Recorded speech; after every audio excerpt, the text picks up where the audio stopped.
Hello, host robnoerr, show Normal America. Great to be here.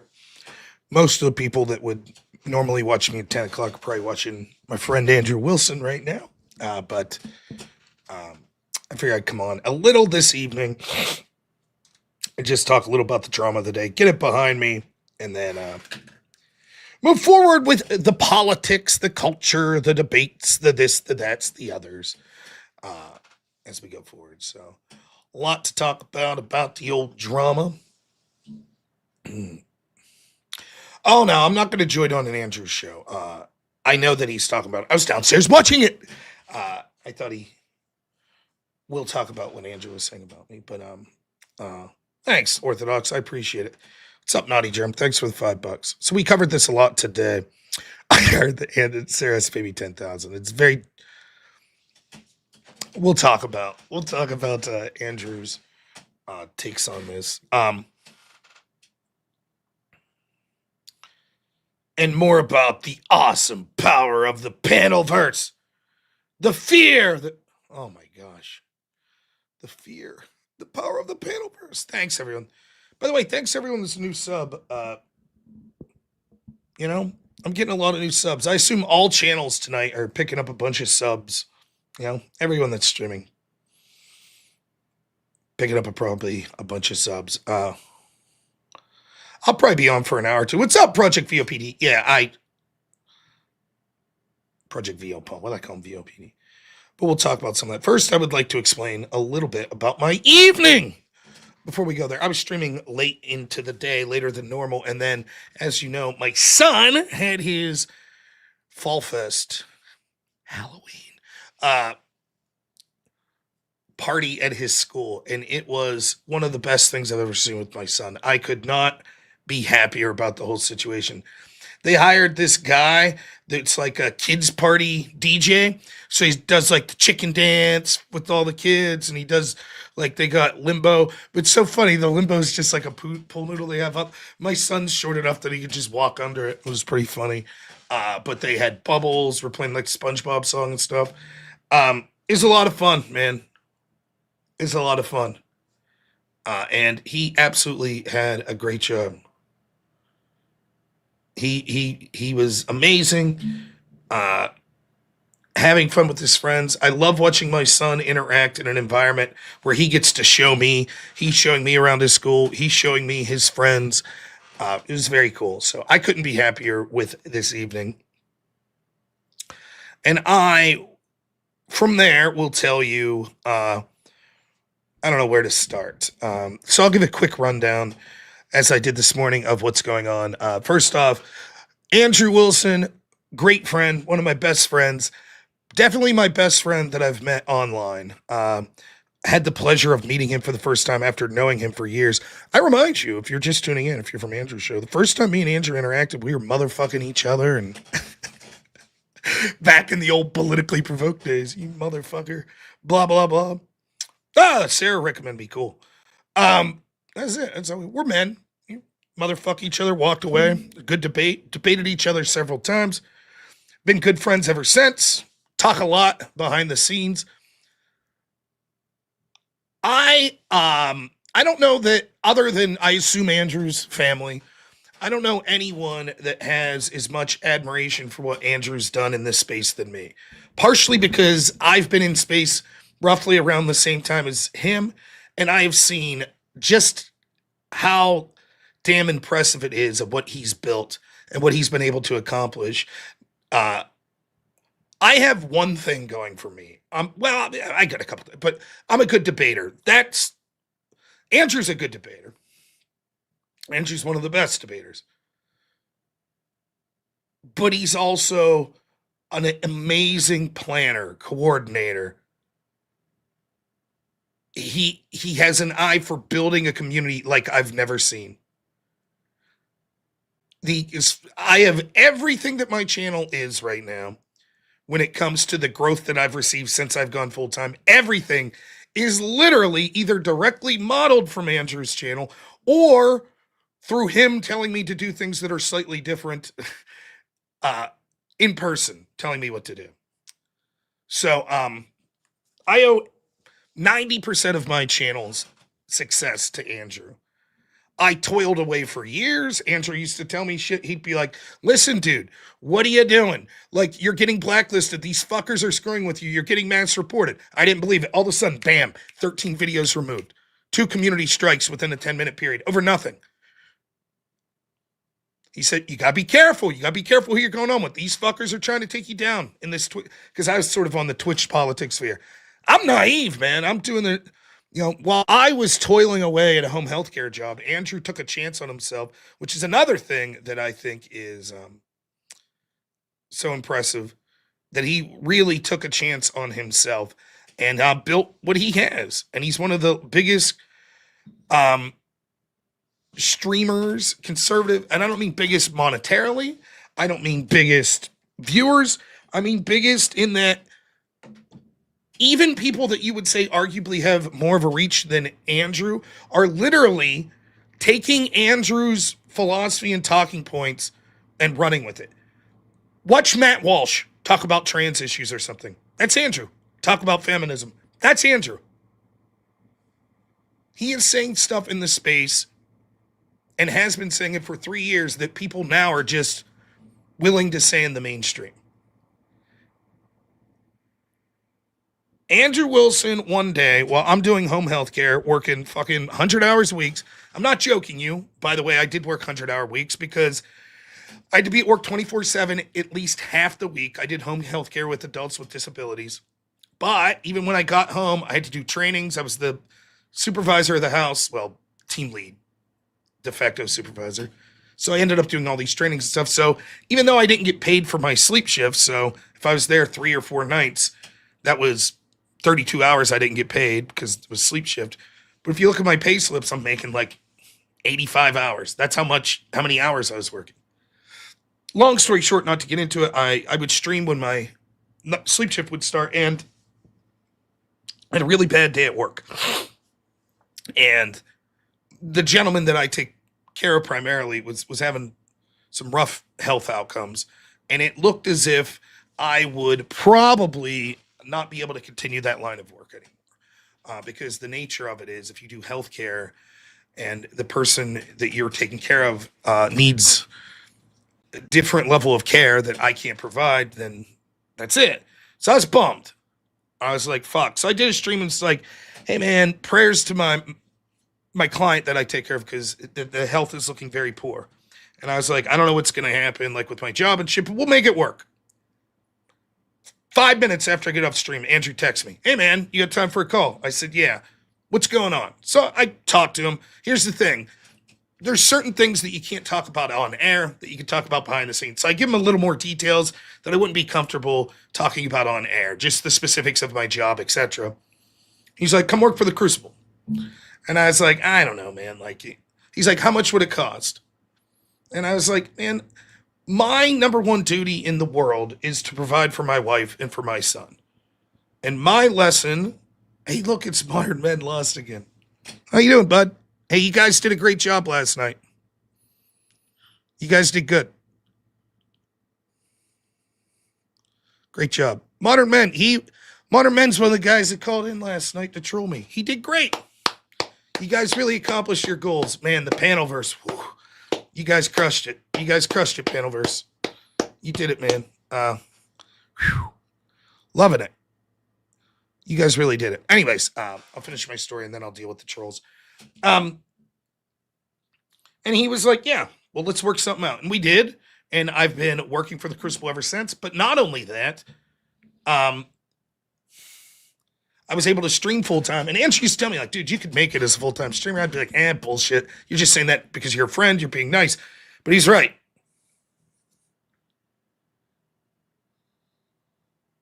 There he is. Member of the Panelverse, yes. And that changed my life. If tomorrow my channel got demonetized and for whatever reason, Andrew was like, hey, Rob, it's been real, but I've decided my wife and our family we're moving to the Bahamas and living off the grid the rest of our lives. Peace. See ya. Sorry, I can't pay you anymore. You'd never do that. But if that was the case, he's changed my life. I would never forget it. Just having these past 6 months to do things like be able to go to t-ball games with my son, to be home every night, to be able to read to my son every night, when I literally, my son was growing up without me. That's what was happening. That, I will never forget that. I will always have Andrew's back. I don't give a fuck, no matter what. Now, here's the thing, though. I'm not the only one that Andrew's helped out in significant ways. And Andrew is the exact type of guy. I've said this for fucking 3 years.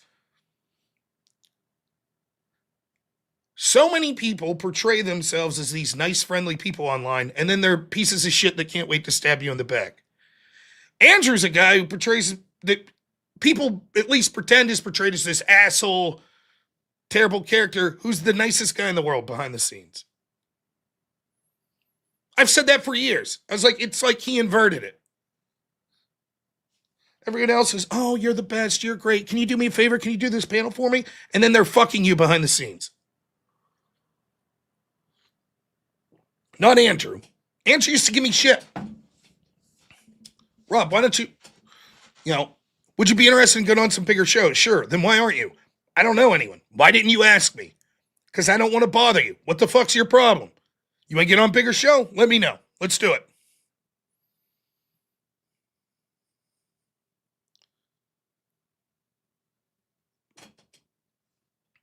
All of that was before tonight.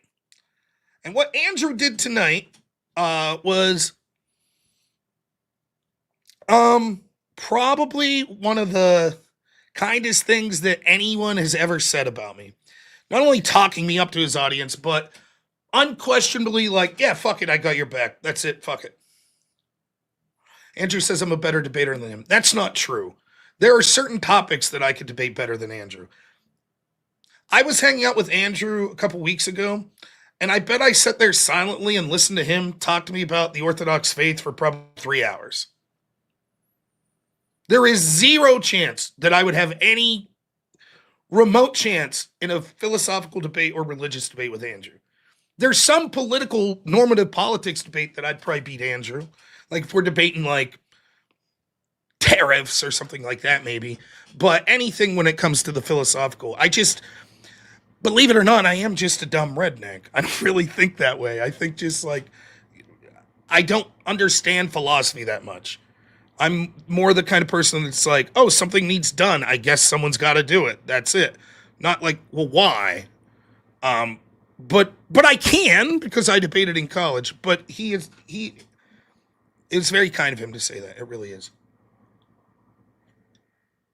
You can't buy friends like I don't give a fuck if I go bankrupt tomorrow.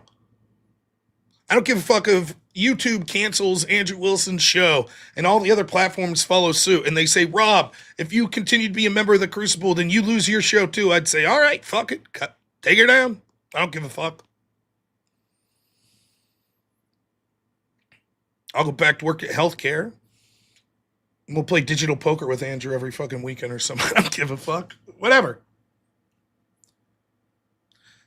Incidentally, not to take it to a weird place, I find loyalty amongst friends to be one of the most important traits. The whole Destiny saga with like this potential lawsuit and shit, I'm not going to get into it. See, the sad thing about Destiny is I don't know that he has any real friends. He's just got a bunch of hangers on looking for money and clout. And as soon as the chips are down, out. Except Destiny had this one guy, Dan. And Dan was like, I'm fucking sticking with him. I'm his friend. He's the only one that didn't waffle. And now people are like, but the allegations against Destiny are this, that, and the other, and blah, blah, blah, blah, blah. I told Dan to his face. I talked to him on a panel and said, I fucking respect that. I respect it. You're like, this dude's my friend. I don't give a fuck if it does cost me. I don't care. That, if Destiny's smart, should be the guy that he realizes is his true fucking friend. The rest of them are all fucking bullshit. When the chips are down, they'll fuck them.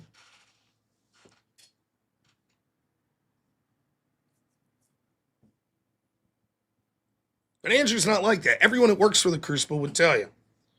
There ain't no fucking out of house bitching and moaning from like the people that work at the Crucible. take care of shit in-house. You got problems, you argue. Again, I can't trust this enough. Someday I'll bring it up. Me and Andrew's first fucking interaction. Fuck you, motherfucker. No, fuck you, you stupid It's all right. So to hear Andrew, he's like, I didn't give a fuck the details. I don't give a fuck. Now for the trolls out there and the Raging Tomato audience, I'll tell you exactly what happened.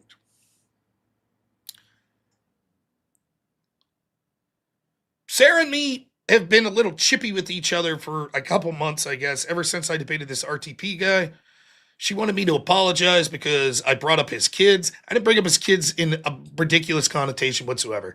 He was insulting me both before the stream and during the stream about how I clearly couldn't get a woman and wouldn't be married, and implying that like I'm unattractive or some bullshit like that. I asked if he was married. He said he used to be. But he big manned me that he sleeps with a bunch of women. So I said, do you have kids? Now I asked that question for a reason, not to insult his kids. Oh my gosh, parents have thought. Because it's ridiculous as it is, I never thought it was a big man. Oh man, you sleep with a bunch of chicks, cool. But it goes from being like, whatever, this is stupid, to, yeah, it's actually really fucking tragic. If you have a family, that's bad. That's really bad. And I mean that. I don't give, like, it really is. Like, you should try to, if something happened with you and your wife, and you still have kids, you should try to get someone consistent that you trust to be a part of your kid's life. Not bringing random people in. That's it. That's all I said. You have kids, then I wouldn't be bragging about having a shitload of women.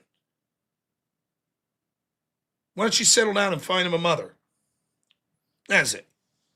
Then I said something, I don't even know if people could hear it, but he claimed that he was going to titty fuck me. And I was like, you talk like that in front of your kids? Or something like that. That's it. This is after he was going after me for my wife and shit. But I didn't care. I wasn't walking away there like, ooh. I was just like, you gave me shit, I gave you shit. No problem. By the way, that's a theme that you'll see, I think Sarah misinterprets with me. Nonetheless, I'm not going to belabor the point too much. Sarah asked me said I should apologize to him afterwards. I assume something happened, like RTP Price said, I don't want to come back. Because things got personal, and then she asked me to apologize. I said no. I never told people that Sarah asked me to apologize. What I did was said that people suggested that I apologize, and I was wondering to my audience, did they think I went over the line? And most of my audience said no, but a couple said, yeah, you still shouldn't have said his kids. I was like, well, I'm not going to apologize. And I told Sarah that, and I was like, no hard feelings. If you can't have me back on the show, no problem. Totally get it. Not going to apologize. Apparently, some people made snide comments to Snare about this. I came on the next day and told my audience, don't fuck with Sarah. She didn't do any, that's fine. Right? That's what I said. Come on now. Ever since then, it's like things have been chippy. Now, she has, my audience always wants me to go on these panels. Okay, I'm going to go on the panel. Connor's there. Connor's talking about real conservatives, after Charlie Kirk, and shitting on Charlie Kirk and stuff, and everyone's like, go get that fucker. Go on the open panel and get that fucker. So I go on the open panel, and I get that fucker. And he, once he starts getting blown out, starts spurging out and just fucking talking over me, and it's constant. And then finally, the moderator, Sarah's just letting it go, so I fucking start talking over him, and then Sarah will be like, gentlemen, both of you stop it. And then he announces, yeah, Rob, I am going to interrupt you because I think you're wrong. So anytime I think you say something that's wrong, I'll interrupt. Bragging that he's going to interrupt. He proceeds to do it for the majority of the debate. At one point in that debate, Sarah tells me that the reason he's interrupting me is because I said that he should stop. Okay? And the pattern goes on. I let him talk unfettered, basically. I start talking, he interrupts. Sometimes he interrupts and then he gets to speak after Sarah separates it. Sometimes he interrupts and I get to speak. Sometimes he interrupts and then it's someone else that gets to speak. But that's what happens. Now, I wrote it off. I bitched a little about the moderation, but I'm like, fine. But I wrote it off in this sense. I said, he's the guest and I was the open panelist. Fine. Next time, I'm the guest Sarah's friend Dusty, who came on my show in the call-in portion and got wrecked for lying about me. Dusty comes on the open panel. Same shit. He's interrupting. Like, what the fuck?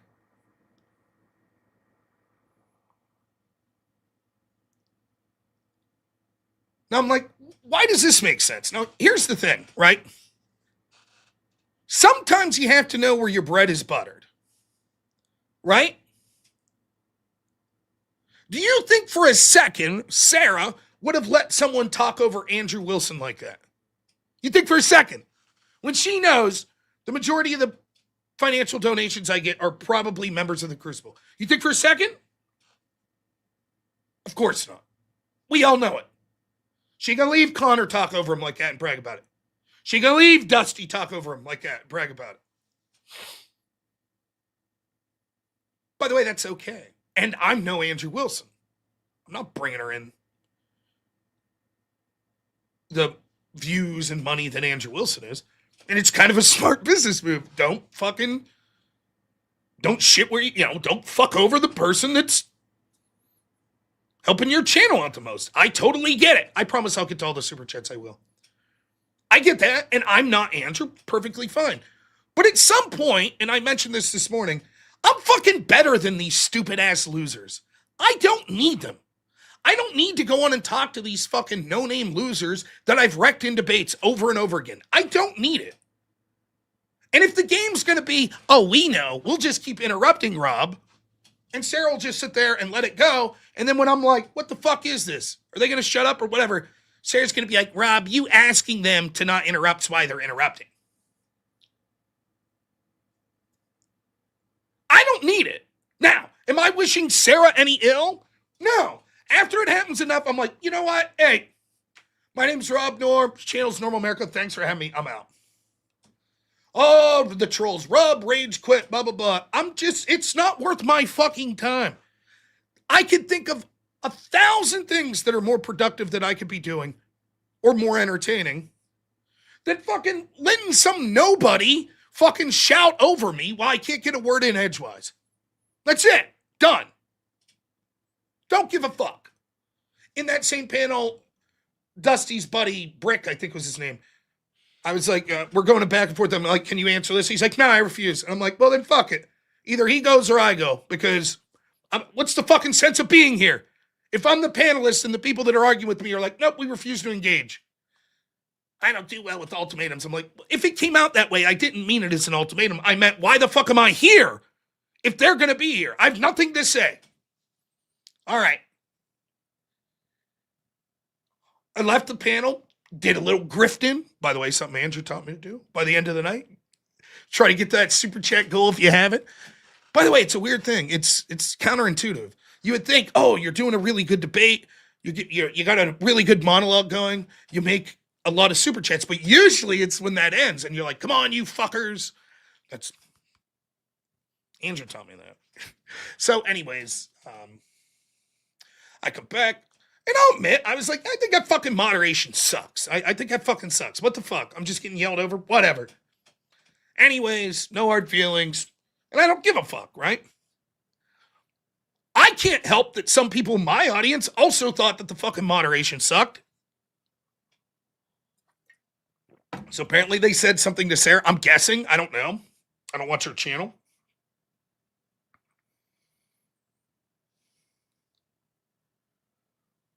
And she sent me a message. And Andrew read this on stream today because he asked about it. She says, there's a secret weapon to panels. You can't show, this is the next day. There's a secret weapon to panels. You can't show any of your cards at all. By that, I mean, if someone's annoying you, interrupting or poking at things that raise your temperature, you can't let it bother you visually. The other panelists subconsciously will see those trigger points and zero in on it.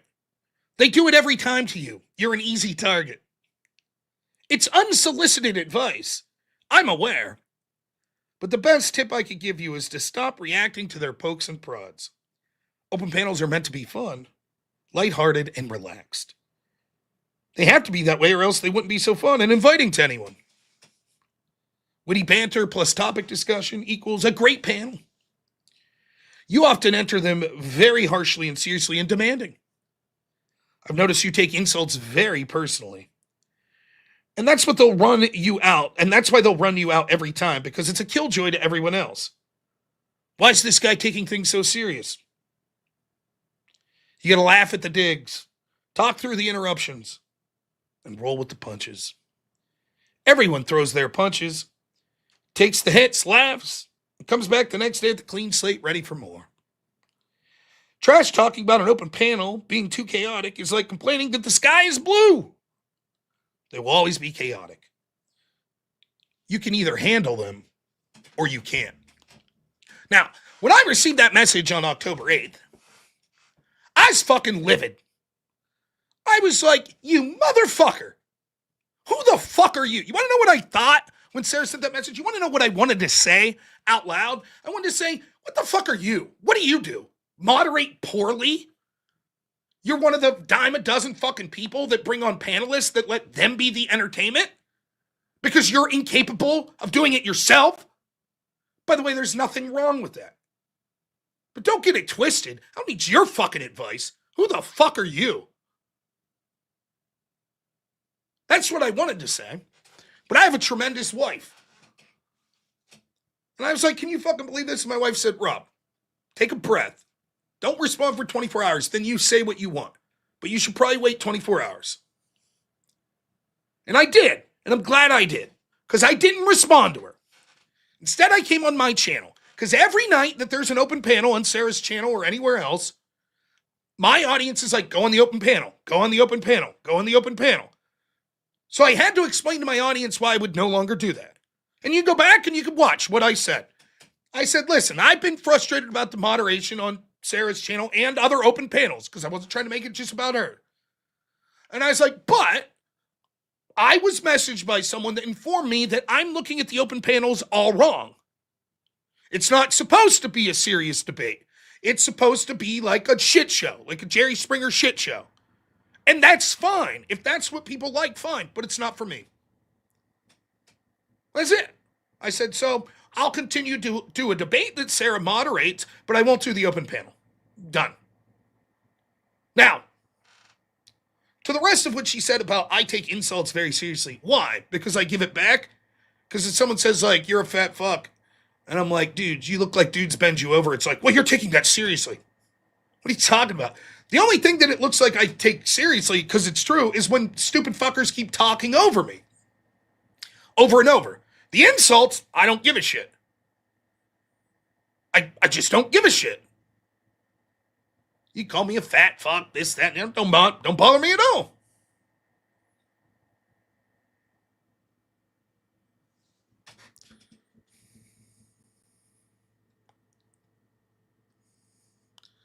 Does not bother me.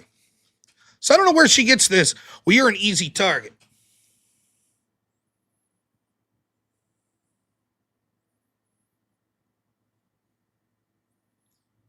Oh, I'm farting. It's probably my chair. But nonetheless, that's where we last left off. Then simultaneously, it's these same people from the panel, right? These panel people. Okay. Simultaneously, a fan of the show named Toasted reached out to me and was like, hey, I'd like to set up this debate. Now, listen, I want to say this, and I have nothing against this guy, Toasted. But I have to say this. I sort of just have paid attention, if I'm honest. And I don't mean that in a negative way. I mean, I get a bunch of people that are like, will you do the show for me? Will you do this show with me? And almost always I say, yes, sure. Just this week, I did 2 podcasts of streamers that aren't big streamers, that have like 30, 40 people watching. Not live even, like afterward. The one dude, Monday, I did an excellent podcast. You should check it out. It's called Brews and Cruise. Real awesome guy. We just talked about life and shit. Wasn't a debate. Great time. The guy averages 60 views per video. He doesn't do live streams. I don't give a fuck. It's fun. So when people that are like, hey, I recognize their name, like, hey, would you like to come on a show? Would you like to be? I'll say sure. This guy, because of the drama with this guy, Dusty, that I'd had recently, was like, you want to debate Dusty and Radical Coder? I said, sure.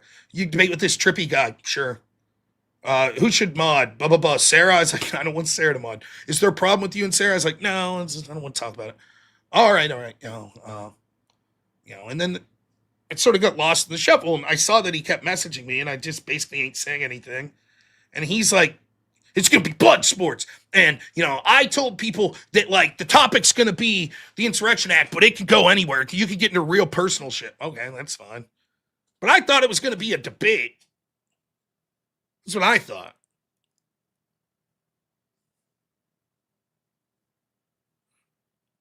But, okay. As we get closer to it, it's like we didn't know if some of the people could be there, whatever. It doesn't matter. So we get there, we do the debate, and opening statements were fine, except totally no one's fault. By the way, Trippie, I saw Andrew say Trippie was the moderator. Trippie was not. He was the host but debater. Nova was the moderator. But the host is what's going to matter when it came to who to kick me or not. That wasn't on the moderator. That was on the host. Hey, someone's raiding. Thanks so much. Oh, the Crucible's raiding. So I get over there, right? And the debate starts off. Opening statement's great. We start arguing. They put me in a one-on-one with Dusty. It's fine. Dusty gets blown the fuck out. He knows it. I know it. Everyone watching knows it. So we get out of the one-on-one, and Coder starts blah, blah, blah, blah, blah. Okay? And he's just... In fact, I don't even have to tell you. I could just fucking show you.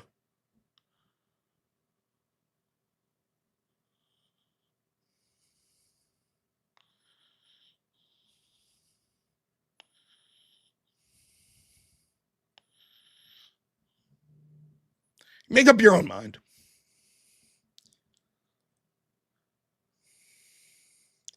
Now, the context is, when I talk to people like Coder and fucking Dusty, this is what it's always like. Constant fucking interruptions, this, that, the other bullshit, whatever. So, at this point, right here, as I'm talking to Dusty, I'm actually enjoying myself thoroughly. I think it's a good debate. Pretty reasonable. Your number only... Oh, the other thing to say, and this is no one's fault of anyone involved, but the last debate, like, the last 5 debates I've had like this, I debated Destiny on Tom Fullery's show a couple months ago. Same bullshit. Constant spurging out, interrupting. It's just getting old, that's all. At least Destiny's a big name, though. Who the fuck are these people? Priority is enforcing something that you acknowledge can be wrong. It's not my only priority. It's a country not open. So I care for the question. I disagree that. Well, yeah, let me explain, and you tell me if you agree or not. Because when it's a one-on-one, you can see, so no one else can interrupt. They're not there. Great, fine, no problem here. Allow people to change people. Correct. We'll just do it. So now we open it up. Okay, no problem. Now Trippie is supposed to be my partner, even though he's the host of the debate. And Nova, who I don't know. By the way, I have no hard feelings against Trippie or Nova, which I'll get to in a minute here. But so far it's been fun. And then I'll finish with this. So then your argument that we can't enforce immigration laws that are on the book because people will act in violence is giving in to political terrorism. If you have states and communities that have massive illegal immigrant populations because we have not been enforced, because the government's been lax on enforcing those laws, and you go in one day against the local community's wishes. Yes, I promise I'll get to all the that's really not on them. That's baby murder. And by the way, there is also a lot of controversy about whether or not they are actually just enforcing the law, because courts keep ruling against the way they're carrying out their jobs. Thank you so much, Andrew. I just explaining the situation here, but from the bottom of my heart, thank you for the raid, Andrew, and thank you for having my back. I really appreciate it. You know that. But Andrew's the fucking best. He really is. But so here's what led up. So if you're just tuning in, we went through, Sarah gave me unsolicited advice, and every time I'm on her panel, these same characters just constantly interrupt me. And she basically says, it's my fault because I protest the constant interruptions. So that makes me an easy target. So they interrupt more. And I don't need these fuckers because they're nobodies. And I just wish Sarah's open panel well. I said, you're right. It's not for me. Then a supporter of my channel asked if I would do this debate. I thought, even though it was blood sports, that it wouldn't just be someone spurging out over me. But it's like having PTSD for the 5th fucking debate in a row with people in this crew or whatever. It's the same fucking story, just getting shouted over. So far the debate's going pretty good, and then you'll see. Show me of course it fucking matters. Show me one time it's made it to the Supreme Court and they've upheld those court decisions. I mean, these are still a lot of these things are pending because it's happening in real time. Right. In like real I said, time, what we have in real time is ICE is carrying out what they're trying to do. They are arresting people. They're successfully doing it. The DHS is bragging about it. They are successfully doing their job. And police are arresting people. They're charging people. The courts are ruling. The system is working as it should. And you're demanding that we invoke the Insurrection Act despite all that. Okay. Why?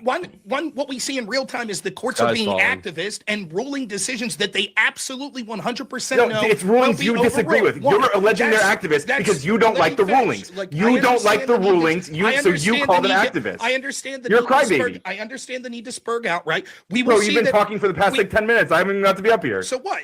When you get a one-on-one, you'll get to talk for 10 minutes and I won't have the opportunity to interrupt you. You made a point, I'm responding. He doesn't even know what the Insurrection Act is. You made a point and now you're spurging out. That's what you're doing. I'm the only person who's read from the Insurrection Act here. You're the one. I literally spent the past 3 days reading it. We read it this morning on stream. You can go back and watch it. He may read it for the first time. I've been studying. You're the one that made the claim that the only time the feds can enforce the laws through posse comitatus and the Insurrection Did not say Act. that. I said the military. I said the military. Fucking rube. Anyways, the point that I'm trying to. What do you mean rube? Wait. Do you deny that? Even if I said the feds, you acknowledge that as soon as the debate started, I clarified, even if I had misspoken earlier, right? So you acknowledge that? I think he does not acknowledge clarification. Which I don't think that I misspoke, by the way. I'm pretty sure I said the military. I think you actually misheard, but that's fine. Okay, nonetheless, we can see that these are activist courts, and there is no understanding of the law whatsoever. That's just an assertion. You have no evidence that they're activist courts. You just disagree with the rulings. You're such a fucking baby. Now that's it. It's evident to me there's no moderation going on. It's the same fucking song and dance. Now, is this the worst I've ever been interrupted? No, I don't need these fucking people. I did this debate as a favor to a dude that likes me in chat that set the debate up. I don't need these fucking people. I don't need them. For shit.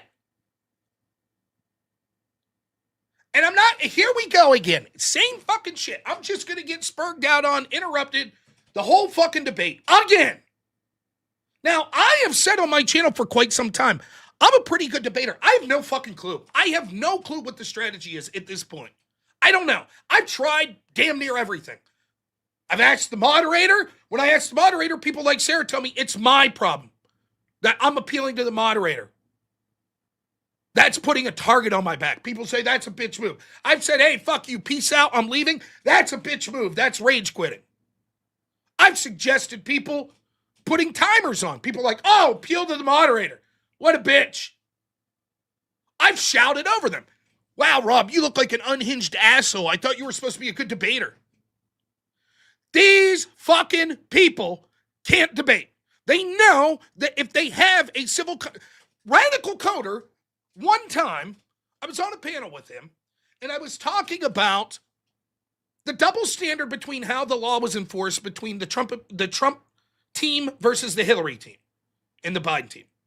And I came up with 20, an hour, a half hour before the show, I came up with a list of 20 examples off the top of my head. Some of them I found sources for because I'm a weirdo and I have a bunch of bookmarks. So I just, real quick went on. He claimed I was spreading disinformation. So here was the deal I gave him. Now, this is the worst debate advice I could ever give someone. I gave him the entirety of my notes. I said, here you go. And I gave him a month to prepare. 1 fucking month without changing the notes. I said, there you go, buddy. You prepare. You have 1 month. And I want you to go through these notes without my ability to change it. And I want you to show me where the disinformation is. And he got absolutely fucking wrecked. He got wrecked. He had a month with my exact notes. That was the topic. You think I'm afraid to debate that fucking guy? He knows. He knows what would happen. So he adapts the tactic, the same thing when I debated Destiny last time. I'm just going to shout over you the whole time and now you're wrong. Or when I debate Connor, same bullshit. Same bullshit every time. Now, it's one thing if I get an invite for fucking... Here's the deal, right? There's a lot of reasons to take debates. And the last debate course I did for the Crucible, I talked about. This was the lesson I gave. It sounds so fucking dumb. The precursor to knowing, right, what to do in a debate, like how to be a good debater, is asking yourself, why am I debating? Now, that sounds dumb, and I almost felt cheapish, like the debate course people or the debate club people are probably like, what? This is dumb. But it's actually one of the most important pieces of advice I can give someone. Let's say that you're debating because you want to make money. You want your channel to grow and make money. Okay? Let's say you're debating because you want to come across as a real likable guy. Let's say you're debating because it's just a hobby and you want to learn. Or maybe you're debating because you're trying to convince an audience to vote for a particular candidate. I give one example that you guys might know from Andrew. Andrew debated this Mormon guy. He's a very pleasant man. Andrew crushed him. Objectively crushed this dude. And the dude knew it. He knew that on the individual facts, he was getting the shit beat out of him. Andrew's goal was to prove in a polite way, because he's not trying to shit on people of the Mormon faith, but that they're going the wrong way. This guy's goal was to make Mormons seem real nice. And you know what's funny? They both achieved their goal. The guy that Andrew debated got fucking wrecked, but he was a humble loser. And so when he walks away, it's like, yeah, I lost the argument, but was that ever my goal? He's like, well, it's just faith. It's just faith. And it's been real nice talking to you. You guys should come on over. Now, there may have been 10, 20 people that were like, I'll check this guy out.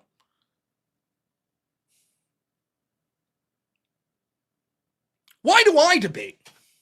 Well, before this was my job, like streaming full time, I debated because I used to debate in college and I loved it. It was a game. And I wanted to play a game, much like maybe you would play Call of Duty, because it's fucking fun. That's why I'm debating. Now, there's certain debates that I have different rationale. 4 months before the election, I went into, I will not talk shit on Trump no matter what. All day, every day, and everything I did when it came to politics, get Trump elected, get Trump elected, get Trump elected. After that, here's where Trump fucked up. He screwed up here, he screwed up there, but not those 4 months. Every debate I took.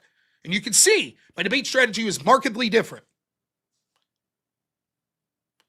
You might debate, so I might take a debate with someone because there's a lot of people watching. That's good. I might debate someone that I don't want to debate on a show like Tim Pool's show or Piers Morgan because there's a big audience. Right? There's no shame in that. Fine. I might debate someone because I think they're a challenge.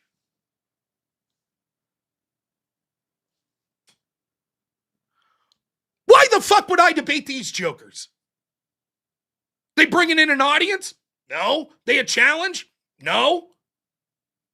So why am I doing it? Well, because I have fun debating. And it doesn't have to be a big audience for me to have fun. But you know when I stop having fun? When people won't stop fucking interrupting. That's it. Now my entire reason for being here is fucking gone. I don't give a fuck anymore. If you can't shut your fucking mouth for 3 seconds to listen to me respond, then fuck you. I don't need this. It'd be different if it was bigger name people, or if it was people that I thought were more competent debaters, or it was on a bigger platform like Piers Morgan. I'd probably stick it out. But over and over, I've been asked myself, and I've asked my audience, I'm like, what am I supposed to do? This keeps happening. Sarah said it. You saw in that DM, Sarah, you're a target now. They do this stuff because they know it bothers you. Bothers me? The people interrupting me so I can't get a word out. Yeah, I guess that's a little bothersome. Sure. Now, I noticed Sarah wouldn't allow someone like Andrew to be bothered that way, because Andrew would say, what the fuck is this? If you're not going to let me talk, I'm fucking out of here. Goodbye.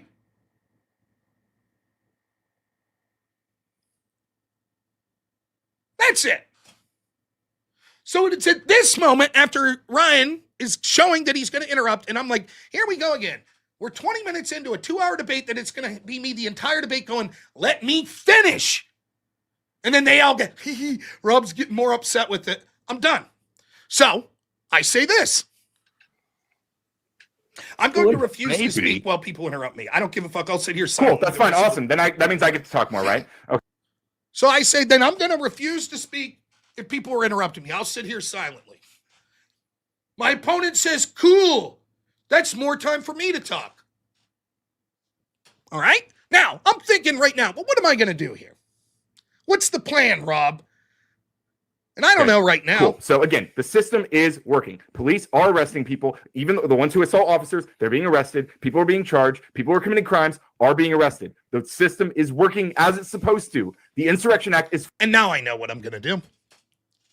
That's how long it took me to be like, you know what would be funny this time? I'm just going to mute these motherfuckers and mute myself. If Ryan says, cool, you sit there silent because I got shit to say, then talk all you want, motherfucker. You could have the whole fucking show, big man. You can have it all. That's it. There you go. That's it. That's how quick I came up with, I know what I'll do. I'm not just going to leave the panel. They'll say you rage quit. So I'll keep my picture there and I'll talk to my audience. Everybody's a winner. Ryan can say that I bitched out. He gets all the time to talk. He's the greatest debater in the world. He had so much important shit to say. There you go. You get all the time in the world. I remind you. What did he say? I'm going to refuse to speak while people interrupt me. I don't give a fuck. I'll sit here silent. Cool, that's fine. Awesome. Then that means I get to talk. I'll sit here silent. Cool, that's fine. Awesome. There you go, sir. I'm just giving you what you wanted. You got it, bud. How'd their panel go once I left? And Andrew's absolutely right, and it's something I didn't say this morning. They don't have a show without me. I am the audience there. I'm a small fish, but I'm a bigger fucking fish than them.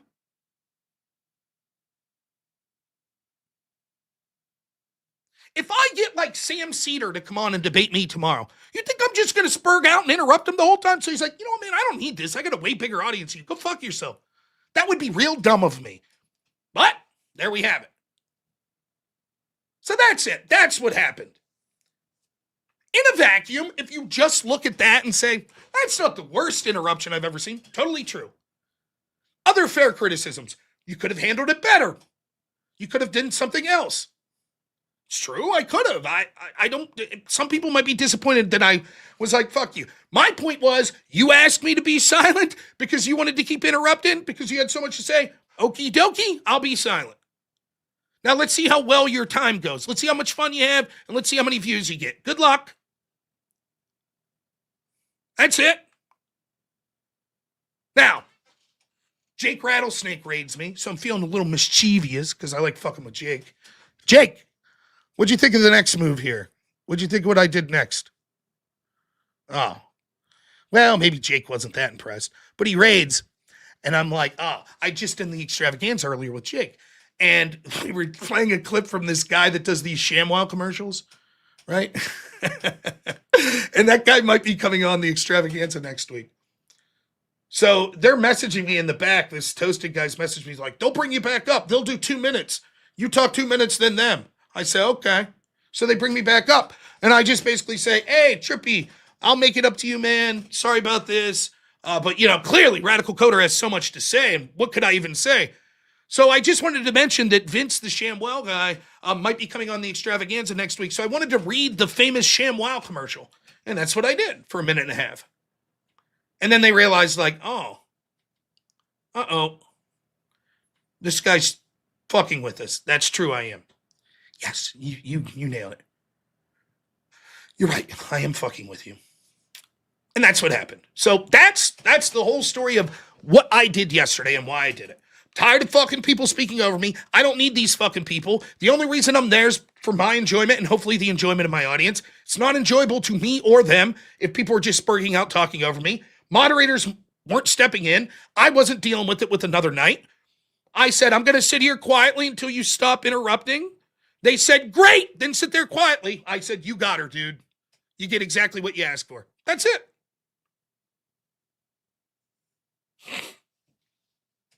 I literally said I'm going to sit here in silence. Naughty jerk. I'm going to read these real fast. We got 68 to go through. Thank you guys so much. In fact, I'm just going to do the $20 or higher. I'm so sorry, guys. I really am. But I have a lot to get through tonight. Blasterbot, $20 says, Brachiocephalosaurus was a heartosaur. They found one of the best preserved skeletons of the dinosaur because basically it was mummified. Way cooler than some dumb tomato has purged more than 1,000K from our sub. We'll talk about that.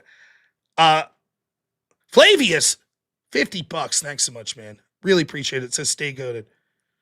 Mr. Fista, $35 says 20K to 18.7 so far. I assume you mean Sarah's sub count. AJC, $50 says, we'll get that dono crush again tonight for the Hassan chair. I mean, Rob, thank you. Intel Wild, $20 says, I apologize for last night. I was drinking, started spreading out, and was butthurt. Still here, brother. F. Sarah in the panel trash. Sorry, it won't happen again. Dude, don't fucking apologize at all. No problem at all, man. Mountain Mama, Crucible, we have you. Espalada, thank you. Man, you guys, incredibly generous. Again, thank you all. AJC, 20 memberships. Unbelievable, man. Thank you so much. Blasterbot, 50 memberships. Damn. I'm humbled. Thank you, guys. Thomas O'Brien, thank you so much as always, my friend. 20 memberships. Thank you. Am I going to brutalize this? Verna Dazar for Rob's Vacation Fund. May the Coom Tunes flow. I have to admit, I was watching Andrew's stream with my wife, and we both laughed at the idea that we need a vacation to make another sibling for Hank. Tagauch, $20 says, for the Griff, not one step back. Pretty cool to see people actually have each other's back. F these people. Always, man. Like I said, I don't give a fuck if I go bankrupt and lose my channel tomorrow. I'll never forget what Andrew did for me, even to get me to leave my job so I could be happy with my family, and everything he's done to help me behind the scenes. So much of which you never talk about. But all I can say is, Andrew has consistently had my back for over 3 fucking years. And he's the only person I know in the space with any sort of audience whatsoever that would be willing to do something like that. Truly just one of the nicest people I've ever met and changed my life. And I'll always be thankful. And also, I know I'm only reading 20, but a special one for Rachel. 6 months says, no one needs the anal verse. Without the P, just the anal. Yeah. Thank you so much, Rachel. And thank you as well. You and Andrew have been so kind to me and my wife and my son.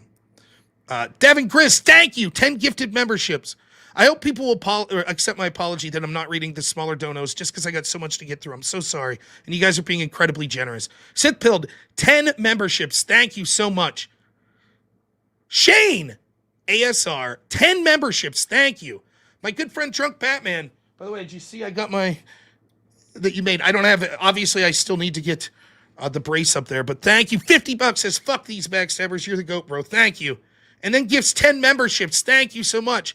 Rachel gives 20 memberships. Unbelievable.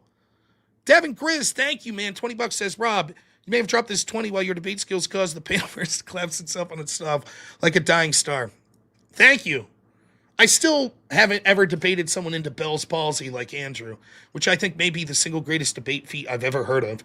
He literally debated a woman into Bell's palsy who then threatened to sue.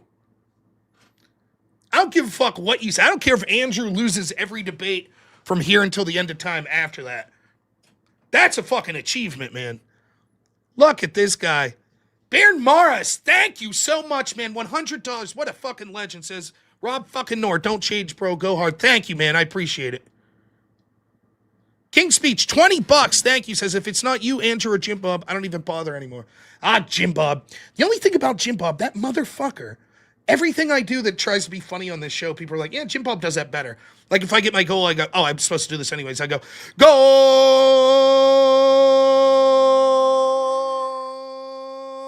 And they're like, yeah, Jim Bob can do that for like 45 seconds. I'm like, you're fucking Jim Bob. Actually, I saw he messaged me tonight. I think we're going to be collabing soon. So, man, Gully, it's always great to hear from you. Gully46 gives $46. Thank you, man. Charles Mann, $20 says, Andrew told me to give my hard-earned money. So here you go. I'll take that hard-earned money, and I'm going to use it for greed. Thank you. Birds aren't even real. $20 says, bad company corrupts good characters. Surrounding yourself with lower standards inevitably pulls you down. Cheers. Yeah, and great advice. Our good friend Project VO Pod, $20 says, Rob, I wasn't that surprised about Sarah said in the DMs. I think that's because she has a higher sub count and she had the right to give you advice about dealing with these people in the panel Rangers debaters. Well, hey, man, I appreciate that advice, man. It really helped me. Thanks. Hector, $20 says, cheers, Rob, to your continued success and greater debates. Thank you. And thank you to everyone else that gave donos as well. So now I want to get to Sarah. Sarah, then, you saw it, right? It's not necessarily that Sarah said a bunch of shit. It's that she sat there while they were shit talking. That's the issue. That's the fucking issue. And all these fuckheads came over from Dusty's channel last night. First, I dealt with the fuckhead from Sarah's panel. It wasn't Sarah's fault, though. It was she was doing a panel herself, moderating it with Connor Points, who I fuck with all the time because he's trash. And one of his supporters came over and he spurged out and got wrecked. He left. Then this dude came. He was a nice guy, but man, fucking out there. I talked to him for like an hour. Now, this is after I closed the show down. I was like, thank you so much, everyone. We do a little thing called the Griftathon. The show ended. I was just saying my goodbyes. These people start coming in. Now, these two weren't connected with Dusty, but the rest of them all were. So it took me like halfway through the first caller to realize, I see what's happening. You're a fan of Dusty's. And by the time I got to like caller 2 or 3, I realized, oh, they're probably all together on a channel. Right? So I wasn't surprised when someone after the stream at like, I don't know, 4 a.m. or some bullshit, right, was like, hey, Dusty's got all these people on the panel right now. Like, I said, okay, whatever. I don't care. And I was hitting in the shower. I'm supposed to get up. Like, I'm lazy, I'll be honest. What am I looking for? Theoretically, I'm supposed to help my wife take my son to school every day. But I don't. I slip up a lot. So I was like, shit, it's already 4. By the time I get to bed, 4:35, I gotta get up at 7. Not good. And I check my phone as I'm hopping in the shower. And surprise, surprise, there's fucking Sarah. And I'm like, what the fuck? And there she is. Now, I'm pissed off that it's like, you motherfucker. You sent me this unsolicited advice previously and all this bullshit. And I kept my mouth shut, basically. Yeah, I said your moderation wasn't that great, but that's it.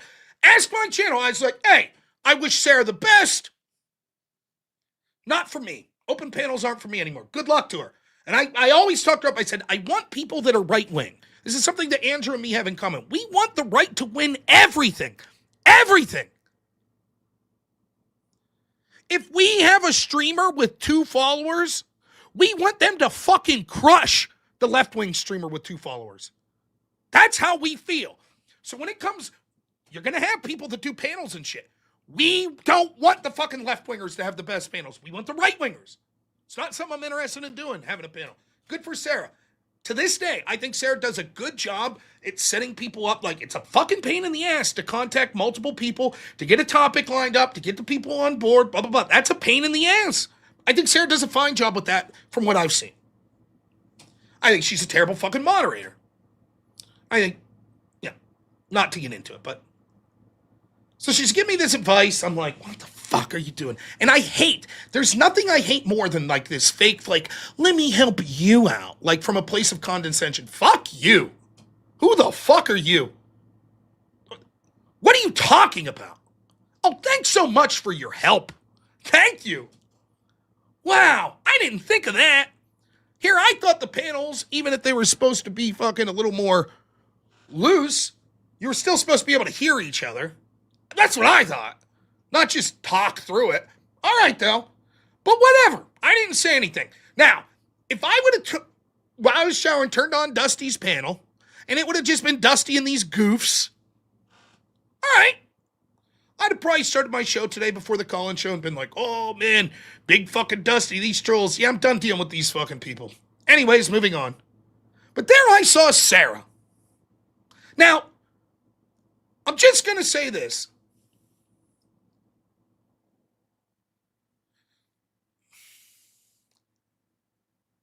I happen to be privy to the fact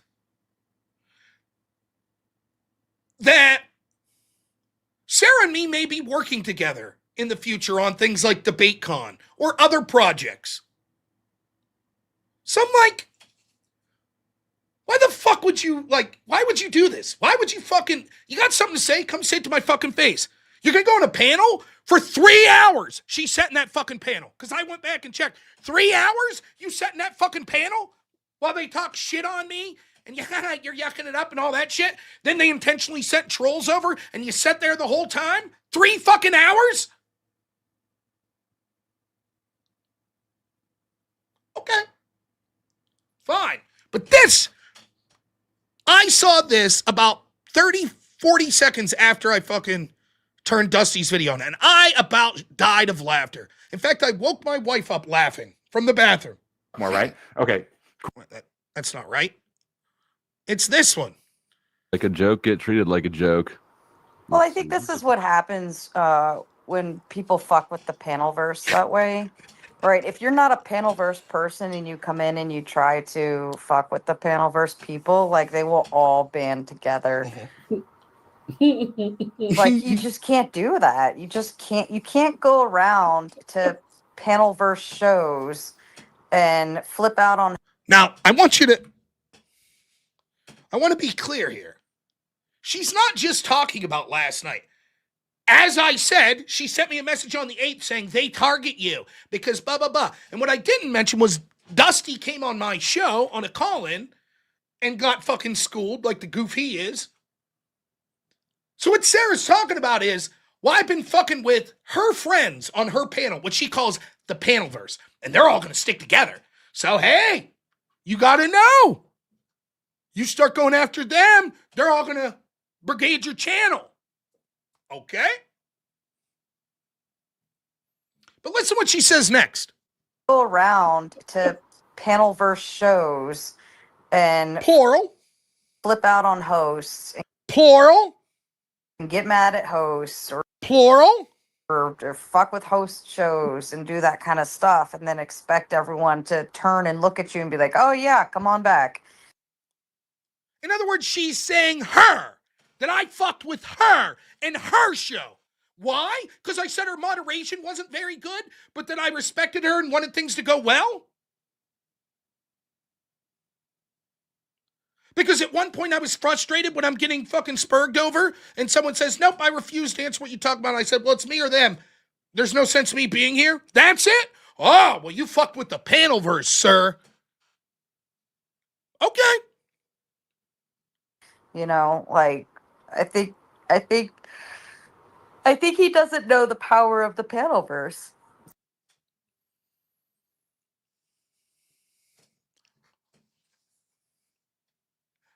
I suppose you're right. I suppose I didn't know the power of the panelverse. Now, I have an editor whose name is Black Elk, who's the best. I sent this to Andrew. I don't know if he played it, but enjoy. I think he doesn't know the power of the panelverse. Oh shit! Not the panelverse! Oh no! Not the fucking panelverse! Beware the panelverse! The foul of the panelverse!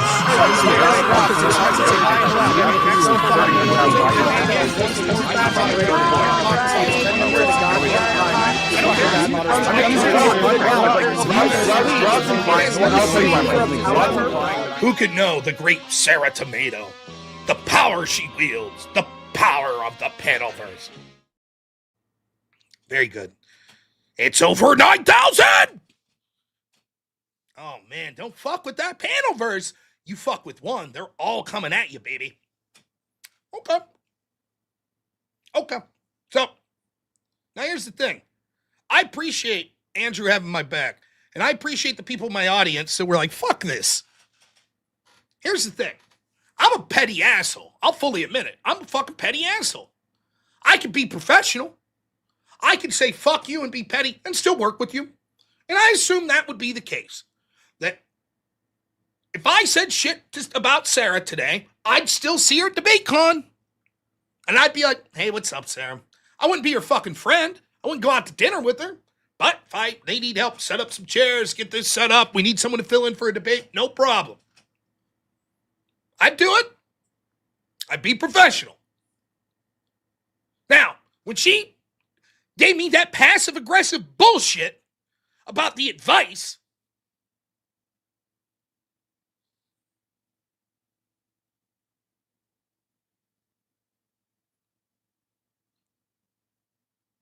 that was October 8th. So after I saw this, I decided to say, hey, by the way, I didn't respond last time because I thought better of it and was like, it's not worth starting drama. But now I responded. And I basically said, listen, thank you for your unsolicited advice. You're right. I didn't know the awesome power of the panelverse, but I'll definitely be talking about it tomorrow morning on my stream if you'd like to join. She's like, it's tribal, whatever. But I'm busy tomorrow, no. And I was like, okay, just wanted to give you the opportunity to let you know I'm inviting you on before I talk about it. And she's like, I'm sensing some sarcasm. Very astute, very quick, that one. I was like, not really sarcasm. She told me to have fun, or just, they'd keep piling. I'll give you the exact language. Tribalism at its finest. A lot of people aren't happy with you disrespecting Trippie on top of other things. They all stick up for each other with stuff like that. I have plans tomorrow.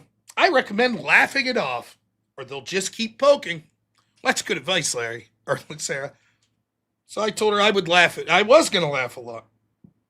She said she sensed sarcasm. I said, nope. It's not every day we get to survive the panelverse and talk about it. But since she was so generous in offering me some unsolicited advice, I'd like to return the favor. So I was hoping she would tune into my show today because I had a lot of advice to give her. Then, of course, the first half of the show, I didn't know what I was going to do. Part of me was like, don't fucking insult her. But I started off the show and I knew this was good. I just pretended to cry in fucking 45 minutes of, oh my God. I have a fucking wife and kids. Wife and fucking kids. And now I have the whole damn awful force of the panelverse after me. You know, that shit. And then I went to the bathroom and I was like, you know what? Fuck this. So I came back and got more serious and was like, I think you're a fucking dog shit moderator. Passive aggressive bullshit. Playing favorites with people that are beneath me. So fuck you.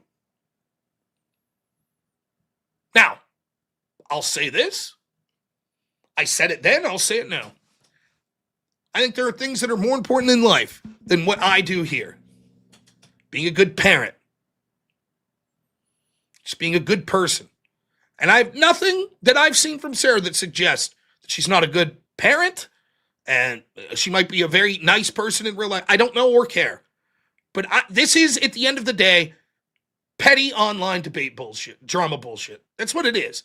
This isn't like someone attacked my family or anything like that. And that's true of the other people involved in this. Dusty and the company. They came on, they trolled me on the channel. Okay, whatever. 2 points. I don't give a fuck. Fuck them. They didn't try to get my channel banned, to my knowledge. They're just fucking with me. Ruining the show for the night by being trolls, making fun of me. No big deal. So I'm not fucking asking for her life to be ruined, and I fully intended that I'd probably still end up working with her if it was in the context of working with DebateCon or the Crucible or something like that. And maybe there's some things behind the scenes that I can't tell you about. But nonetheless, that's where we were. But then I teed off and was like, fuck you, you suck.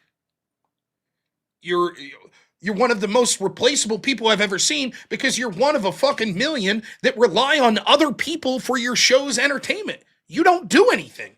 You're basically a fucking talent show host. And next up, this person. You ain't fucking moderating, so what do you do?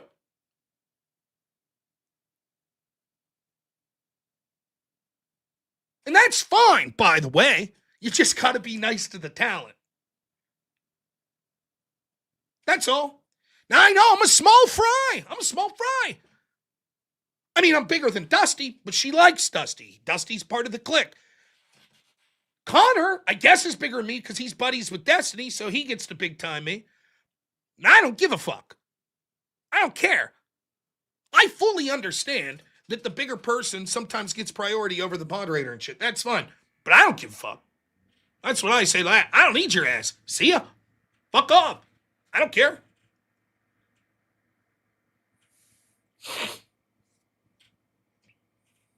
Don't care.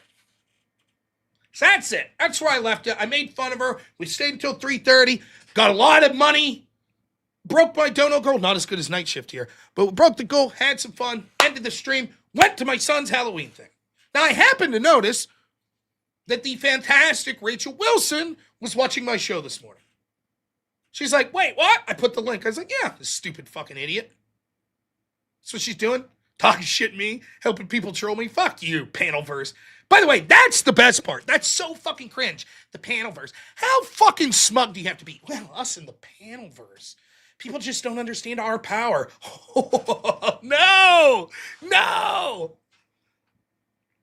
What a fucking cringe thing to say. What are you talking about? Now, maybe she was drinking. I don't know. But holy shit. Are you kidding me? I mean, my goodness. Laughable. And they're all like, the whole nature of it, and you saw it if you're coming from Andrew's show or if you watched me this morning, they're like all sitting around after like they got done trolling me and they're all like, the one dude's like, I don't think we did very good. And they didn't. And Dusty's like, no, we were all hilarious. We all did good. We'll try better next time or whatever. That's the Panoverse, baby. They can't even fucking...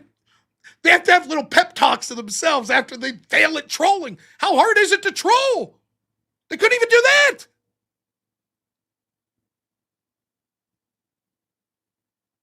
They did. I swear they did. Here, wait. Is it...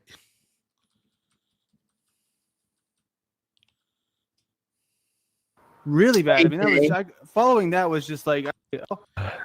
This guy in the top right's one of the guys that called in to troll. The guy below him trolled. I think this... Well, I want to be the bigger person here and say that we got smoked, y'all. We got to take our losses on the chest. It's true. Even I don't know anything about the guy. I'll be fair here. I just know that he's like a standard conservative. But Ortho, pretty bad showing. The other guy, what's the guy with the hat?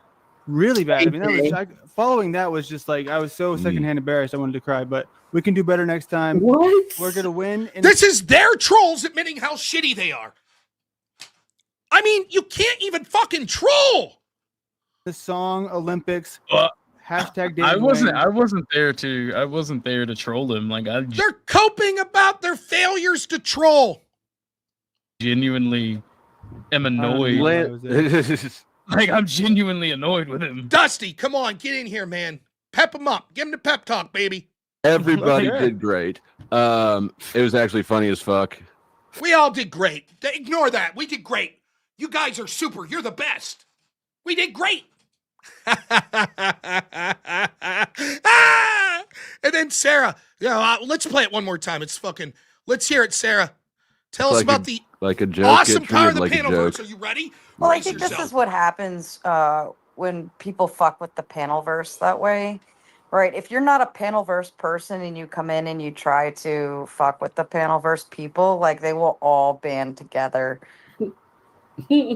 Like you just can't do that. You can't go around to Panelverse shows and flip out on hosts and get mad at hosts or fuck with host shows and do that kind of stuff and then expect everyone to turn and look at you and be like, oh yeah, come on back. I don't want to come back. You fuckers want me. You know, like here we go. This is greatest, maybe the greatest fucking line that I've heard in the past month streaming. I think he doesn't know the power of the Panelverse. Oh, one more time. Thank you, Black Elk, for this.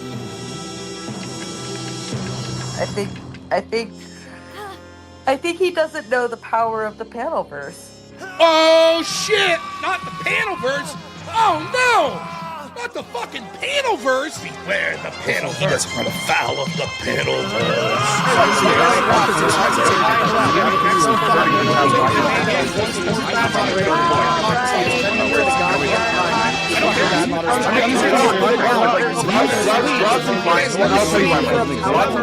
Who could know the great Sarah Tomato? The power she wields, the power of the Panelverse. I guess you're right, Sarah. I guess you can't just fuck with the Panelverse, huh? All right, so here we go. So that's it. That's the fucking I talk me some shit, and that's it. I'm ready to move on. The answer is no. Hey, Rob, Sarah's having an open panel. Will you go on? No. Hey, Rob, Radical Coder wants to know if you... No. Hey, Dusty would like you to be. No, that's it. Done with all these people. I don't fucking care. If they could go on to become the fucking next Joe Rogan with $1 billion, and I'll say, good for them. Don't care.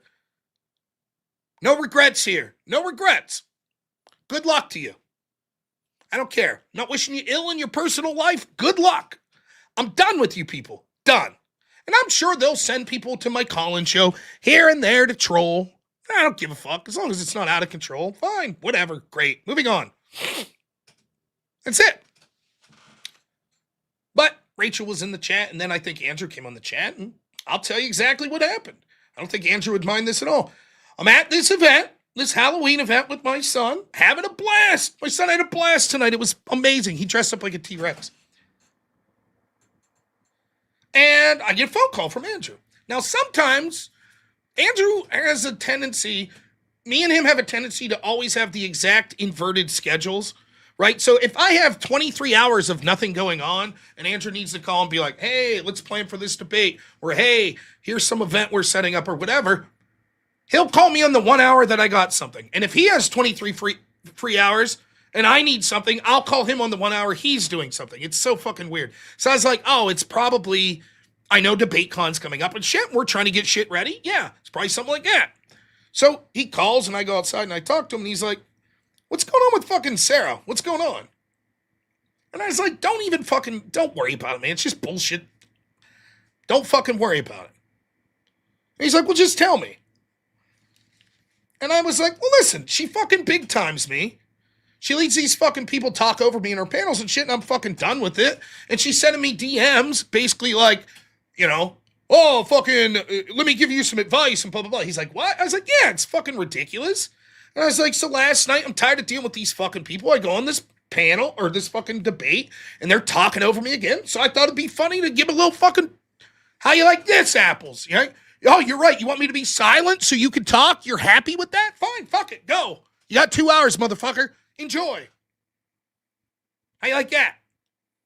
Now, brief side note. I did fuck Trippie over. I don't know. Trippie, I don't know if Trippie's a member of the Panelverse or not.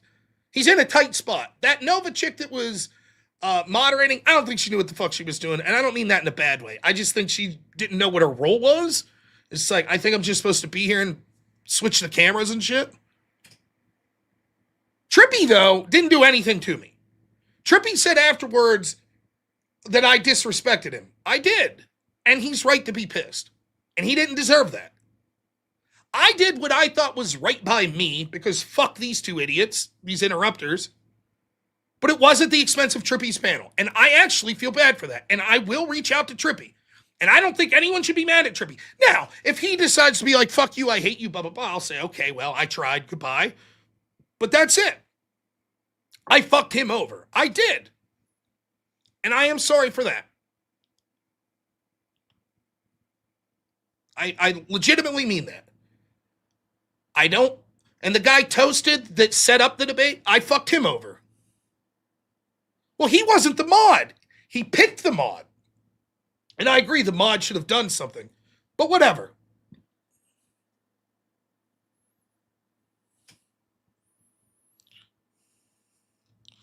But that's it. So if I will try to make it up to Trippie, I'll be like, hey man, if you want to do a different debate, me versus you have an opponent you would like me to pick as long as it's reasonable.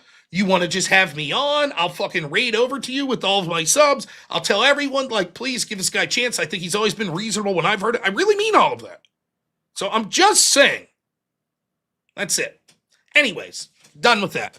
So I tell him, I'm like, yeah, I was like, well, you fuckers basically don't have anything without me, so fuck it. You're telling me to be quiet because you want to talk more, and that's a good thing? Then I'll be quiet for 2 hours. Enjoy. Then as I told Andrew that, and I was like, then I did a little joke with the ShamWow shit when they brought me back on, fucking with them, okay. And I was like, so the night ends, and I fucking check, someone sends me a message like, hey, fucking, they're all powwowing, talking about trolling you, and I go on, and I was like, there's Sarah fucking Tomato. Again! It wasn't enough. She's super passive-aggressive DMing me a couple weeks ago. By the way, I didn't say shit to anyone about it. So I'm like, I know. And the reason that Andrew's calling me is because Andrew works with Sarah. She books debates for him. And so I'm like, Andrew took a chance on me. So the last thing I want to do is cause fucking problems within his operation. And he's got a fucking ton of shit going on, which I happen to be privy of. So I don't want to cause him any fucking... I said, don't worry about it. Don't fucking worry. And he said basically what you heard tonight. Wouldn't matter if you're right or wrong. We're friends. I got your back. Fuck her. But you're not wrong. He said the last thing I told her was nepotism. We got each other's backs. We don't stab each other in the back. You don't go on a fucking panel that you weren't on with a bunch of people trolling one of us and sit there and yuck it up and talk about how, oh, you messed with the power. You don't do it. So fuck her. And if she'll do this to you, she'll do it to me. So that's it. I am telling you right now, I would have no problem if Andrew was like, Sarah, that was a scummy thing. Anyways, let's move forward. I would say, fair enough. I don't care. Fine. I didn't run to fucking Andrew. Andrew didn't feel the need that, like, I gotta have Rob's back. That's not what happened. What happened was, she fucking stupidly went in that panel that was public, that people that watch her show and mine would see, and once you make it public, then I'm gonna fucking respond in public. That's that. And that's true for anyone. Now, that wouldn't happen with most people. There's my friend Indian Jesus. Indian Jesus had a problem with me. He'd fucking DM me and be like, hey, what the fuck? Or we'd hash it out in public together. We could go to panel behind my back while people were trolling. So, as I said, I messaged her last night. I'm going to be talking shit tomorrow, basically. I said, you want to come on? Nah, I'm busy. I recommend that you just laugh it off. Oh, I'm laughing. That's it. But Andrew's overreacting, blah, blah, blah. Andrew do whatever the fuck he wants. He's a big boy. I ain't gonna leave someone bitch me out in public like that. Fuck you.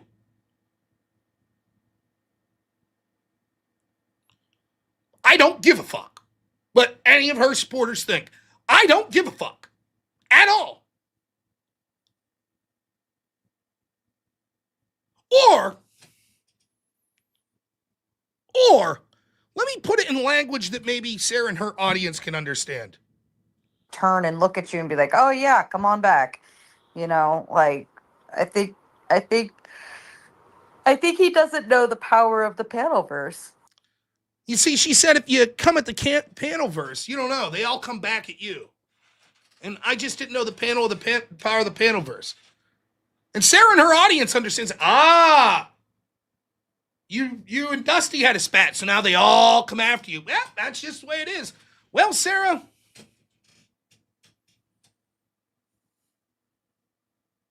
it turns out, and I know this might be shocking. Right? I know it might be shocking because this is what you think.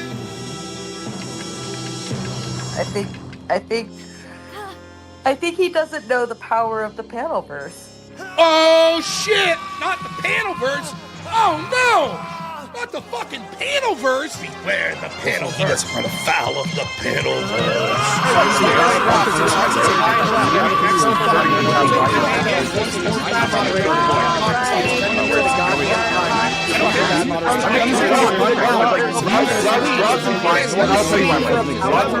Who could know the great Sarah Tomato? The power she wields, the power of the panelverse.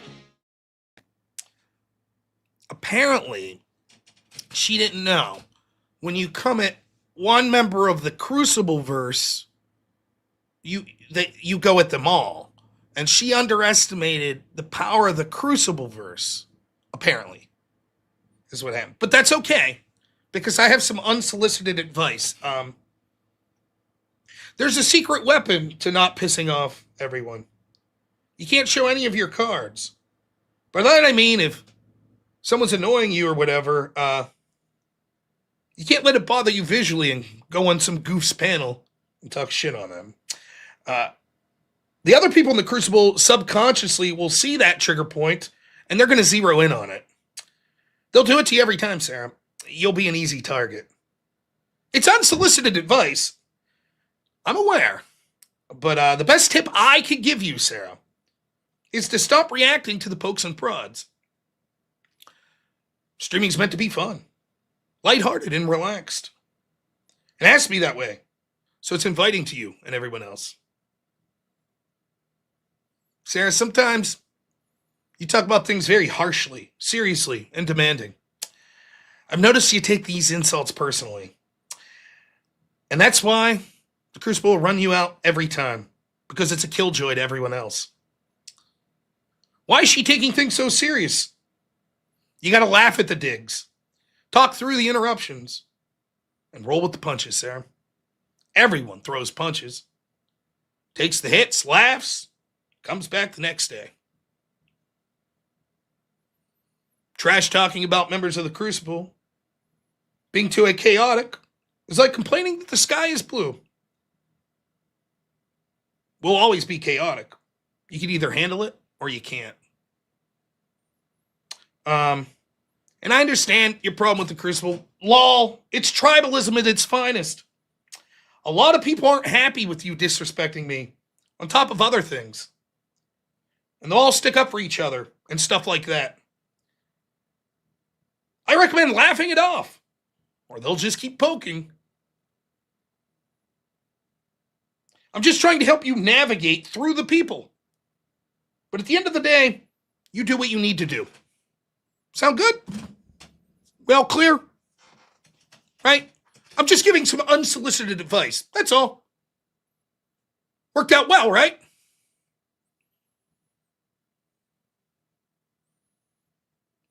Surely there's no problem with that, with unsolicited advice. Right?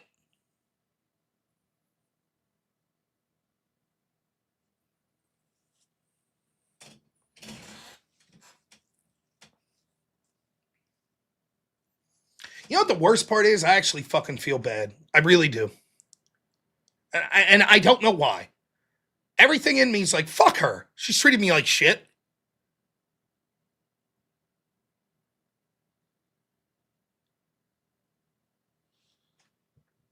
That message sounds like she was literally being nice. What's wrong with unsolicited advice? No, that's why I'm giving it to her. Hey, she lost a bunch of subs today. She's no longer working with the Crucible, which is the number one source of views and money from her video. I'm just giving some unsolicited advice. What's wrong with that? I'm just being nice. Nothing wrong at all with that. Right? You agree?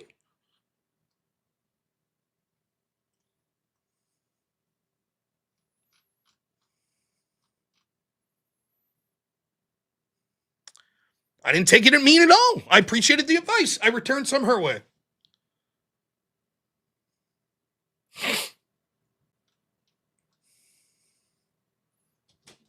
What's the problem?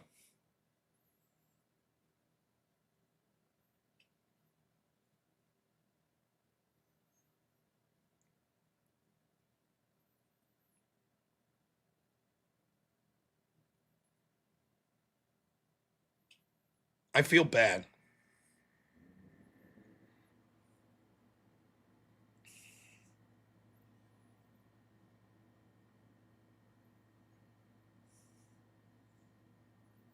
I don't want to deal with her anymore.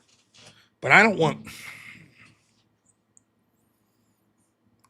really want anything bad to happen in people's life like that.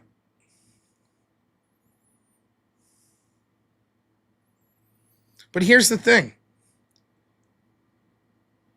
I think Andrew's right. It's not about me. It's about Andrew. Why would he ever trust her? Why?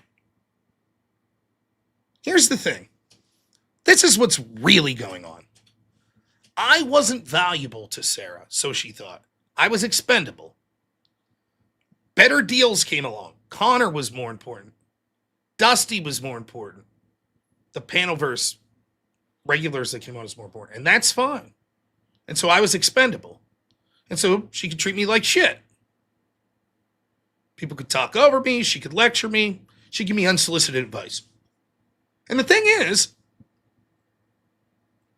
if someone came along bigger than Andrew, that's how that offer would go as well. That's what would happen.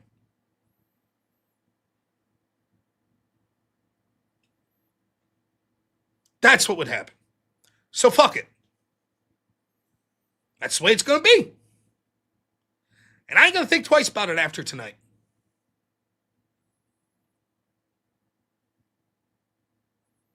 Three fucking hours she sat in that panel. 3 hours. 3 fucking hours.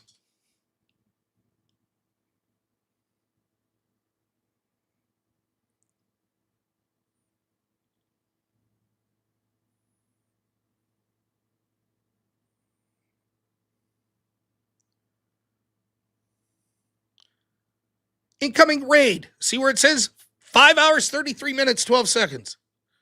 Now look. There she is. That's 5 hours, 36 minutes.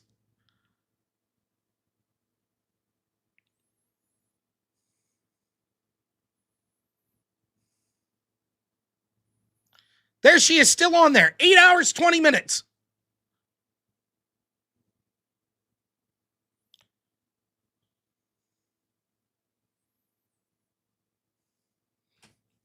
Fuck it.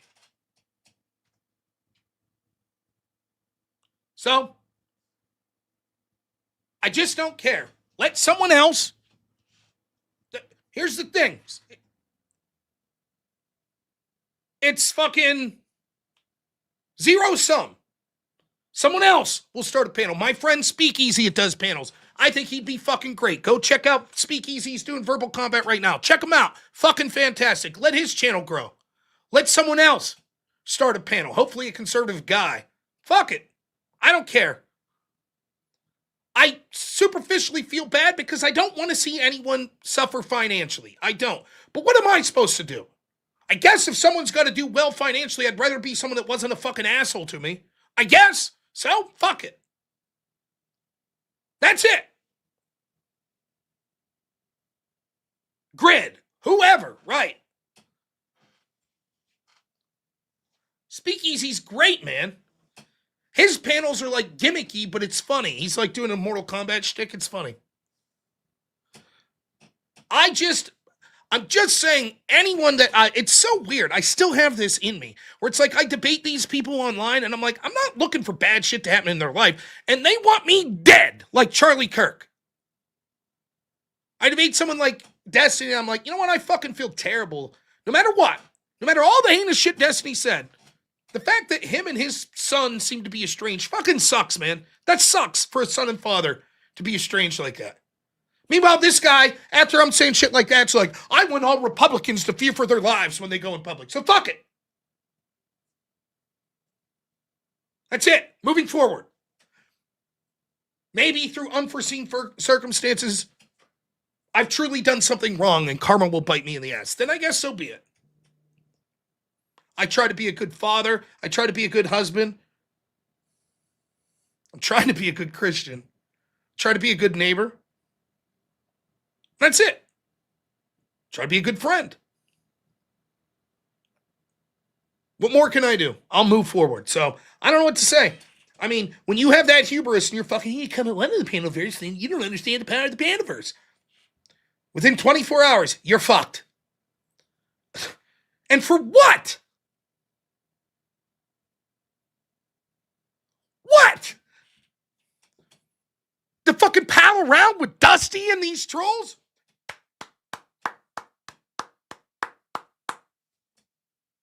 No, hey, maybe her and Dusty are good fucking friends. And she's like, I'm being loyal to my friends.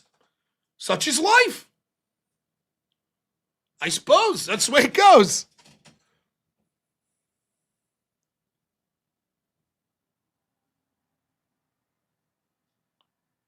Would I accept the peace offering of $10,000? Sure. But it's not up to me. If Andrew called me tomorrow and said, look, here's the deal, Rob. I spoke too soon. We really need Sarah. I'm going to go on stream tonight and say, look, we've hashed it out. I'm going to need you to work with Sarah. I'd say, okay. I can do that. I'm not going to sit here and tell you I'm going to have fun. But that's okay.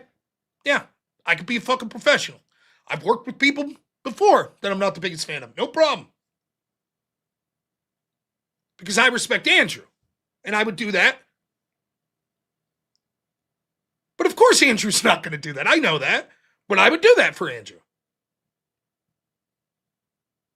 So if Andrew's fucking, like, you send him $10,000. Now, she ain't going to send $10,000 and it's tongue-in-cheek and funny.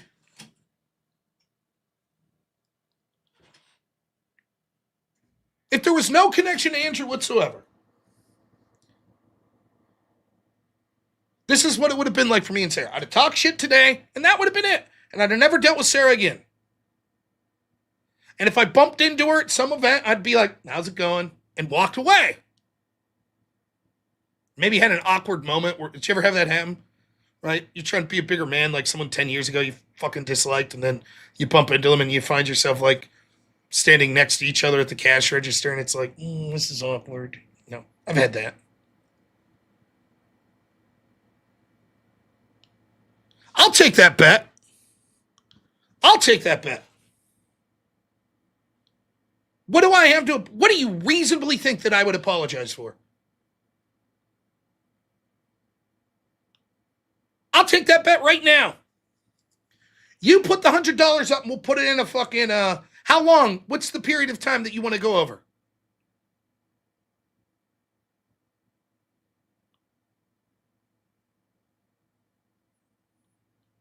Fuck, you got more than $100? It looks like there's probably 100 people that will take that bet right now. What am I going to apologize for? Because she said some of the cringiest shit I've ever heard, talking about how I ought to know not to mess with the power of the panelverse, and I came on and fucking made fun of her and said she's a shit fucking mod, all which is true?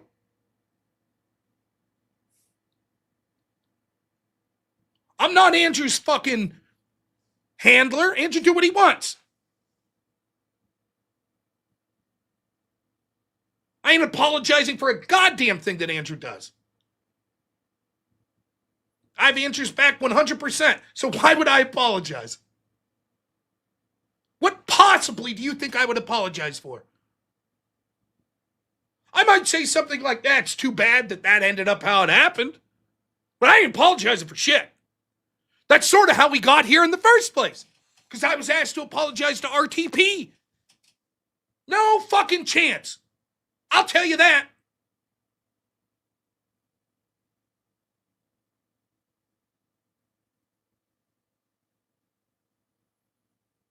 Apologize for what I said tonight. I didn't say anything different than what I said this morning. All right, I got to take a piss. Here, I'll leave you guys with something. I'll be right back. What are we going with? Oh, that...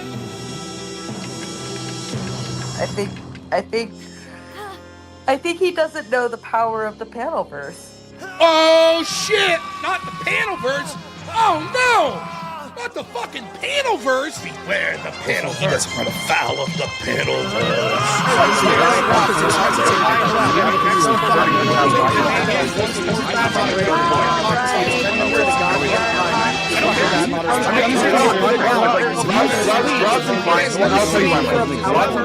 Who could know the great Sarah Tomato? The power she wields. The power of the panelverse.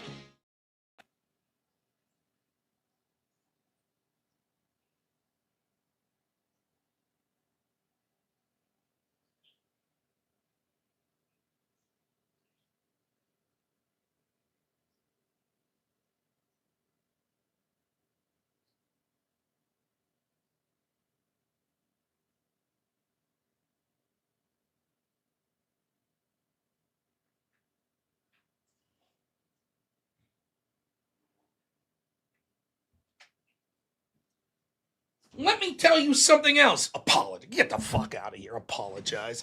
Get the fuck out. Let me tell you something else. For real. Right? These fucking idiots. Radical Coder and Dusty, you fucking idiots. Do you realize you're going to toil in obscurity now? You fucking morons. You had access to panels with the dude in Andrew Wilson that regularly has 30 fucking thousand people watching him. You fucking idiot. And you fucked it up. You morons. Even me, when I would come on, your audience loves to hate me. You fucking idiots. Now who are you going to debate? I mean, that's fine. I'm not saying there aren't good, talented people out there that don't have big subs. That's absolutely true. But your goal should be, hey, I want to show that I'm an awesome debater to big audiences. Now, you have a chance with me, who maybe for some of you, I have a slightly larger audience. I'm not trying to brag. And you could look good. And you definitely know that I'm someone who's debated some of the biggest names out there. So you could say, hey, look. Hey, Destiny, look. You remember that Rob guy you debated? Look, I kicked his ass. But instead of saying, go back and watch the first times I debated Destiny. I'm super polite, letting him talk about, no, I get it. Because I'm realizing, if this is a dude I'm going to debate a lot, he's way bigger than me. So I'm not just going to spurg out and be an asshole.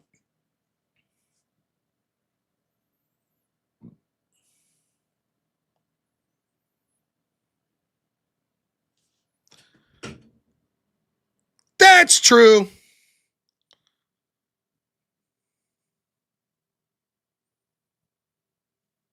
He got me. Damn.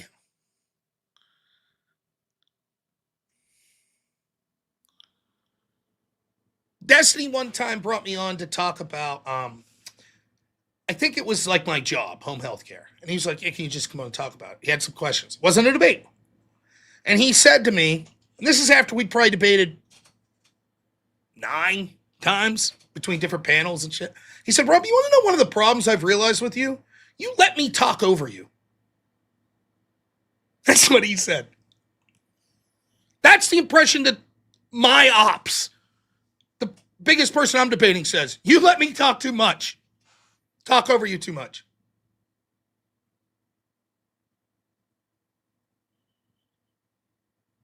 Oh, he wasn't talking about me? You suck. Oh. I'm sorry, Randy. I wasn't even that mad. I just took it as, well, I do kind of suck. This is one of my banners. Yeah, this guy does suck sometimes. Yeah, I know Destiny's got a big team. Don't bother me. Me versus the world. I don't mind. No problem. Randy, for God's sakes, don't apologize. You did nothing wrong. Don't bother me.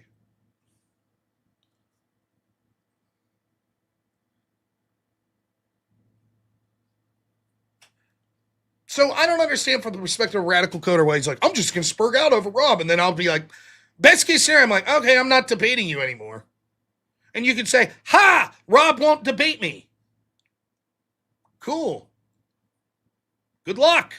Have fun talking to people and not being able to grow your audience because, all right.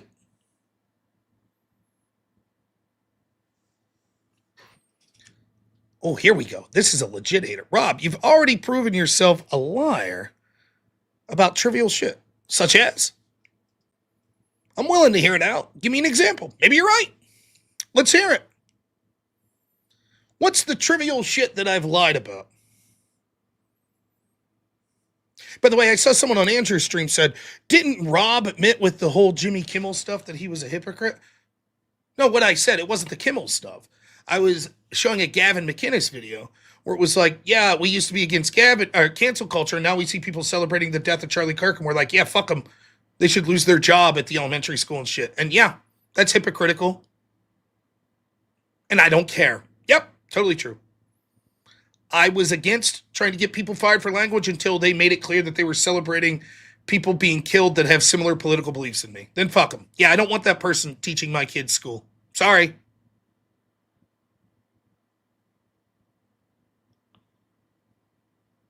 Yeah, half-off speech is definitely not sad.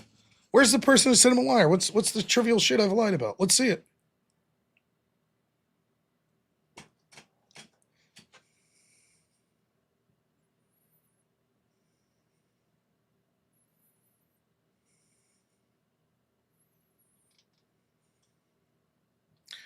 Mantid has proof I'm a liar.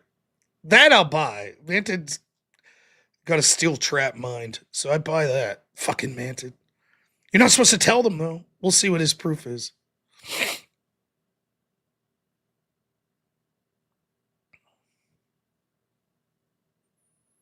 Now,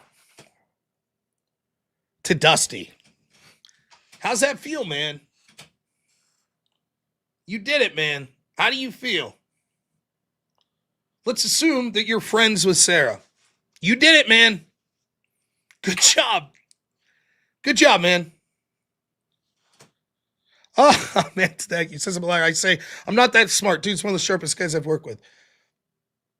Mantid, you're the man. Fucking love working with Mantid. Listen, I'm serious, though, that I'm a total fucking idiot in many things in life. But yeah, Dusty, congratulations. Man. Well done, man. Well done.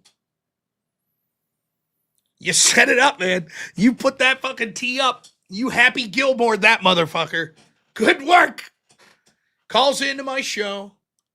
Fucking lying about me. What it was Dusty called in a show I was doing that was titled Democrats are Party of Violence. And I was talking about all the insurrections and the Charlie Kirk shit and all this stuff, the violence that was going on. And he calls in and starts arguing with me that a short video I had said that only Democrats commit violence. And I'm like, I've never said that. That's absolutely stupid to think that there's no right-winger or Republican that's ever committed violence. In fact, I say all the time, it's inevitable. Any political group or fans of a political person, there'll be nutbags there. Right? But he insisted, and so he kept going on, and I was like, I'll tell you what, Dusty, I'll make you a fucking bargain. If you're right, and this short video, it's like a minute long, says that, then I'll give you the rest of my show. Go ahead. Unfettered, you can have my audience today. But if I'm right, you're banned. How's that? Because you're saying something that doesn't even remotely sound like me. It's clear bullshit. Okay? Now, normally when I ban people, it's like for 2 or 3 days. It's like an extended timeout, which for Dusty, I think it was 2, because I just so happened to, I'll just get bored and be like, I'll just unban pretty much. There's some people I don't unban. Like real, legitimate, like people that are like doing bad shit, not just annoyances. But most of the people I just unban. Anyways, then I'm on Sarah's panel. We have this good debate, me and Marte versus these two people, and all of a sudden, there's Dusty in the open panel, spurging out, blah, blah, blah, blah, blah. Oh, you fucking said this, and you said this, and I know you said this, and I know you said this, and I know you said this.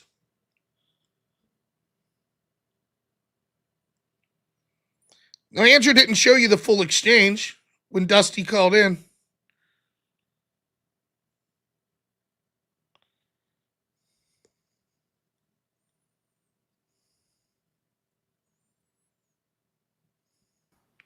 Does it feel bad getting blown out in debates all the time and being worthless? Bro, you're kidding. No. Discussion we had, you weren't even fucking close. You know it. You know it. No, you're yes, you know hard. That's true. You're coping so hard. What are you talking about? I'm not coping at all. Every time I've been in a debate with you, you have either rage quit or tried to rage quit. Dude, Radical Dude talks over me all the time. I didn't rage quit. There's only been twice that he. Radical Killer is the best debater I've ever seen. He crushed me, but I fucked you up. You know it's true. I mean, you're being sarcastic, but I'm not. Definitely I'm ran. not. I fucked you up. Ran. I fucked you up. Yes or no? You can co-part. Absolutely not. Okay, what part of that discussion were you winning on? Everything from the minute that you said only the left does violence to the. I never said that. You admitted that I didn't, and that wasn't even brought up to me. No, I didn't. Yes, you did. Want the clip? Let me show you the clip where you admitted that you lied. Okay. The clip. Come on. Ooh.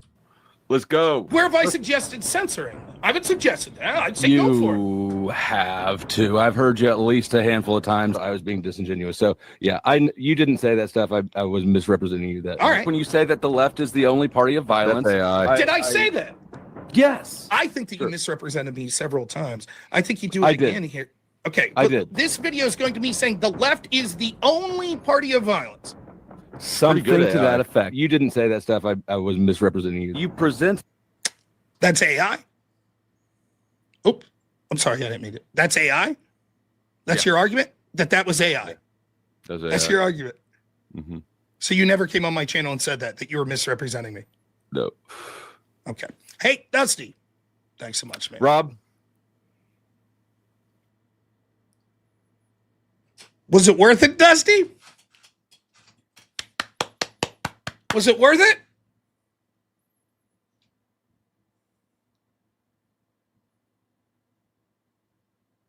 Was that worth it? By the way, that's when I was on Sarah's panel and it was someone just blatantly lying about me and then his buddy and then they're just shouting over me the whole time and all this shit and Sarah's letting it go.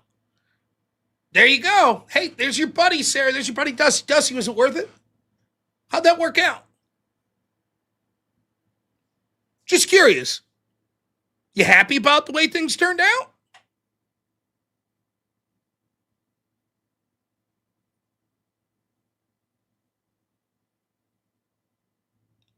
There you go. This guy was there. Says, I was on that open panel after your debate on the tomato. Dusty came on the panel and derailed the entire topic. No moderation, just a massive argument.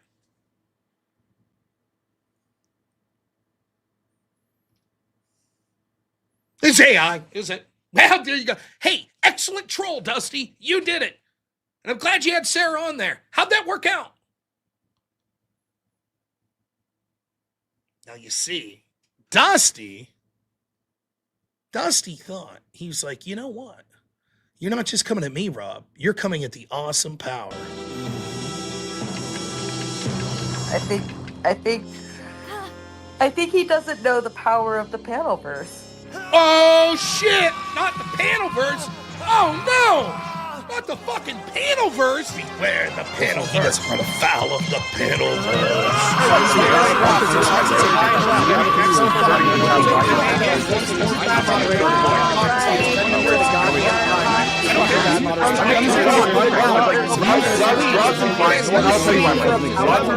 Who could know the great Sarah Tomato?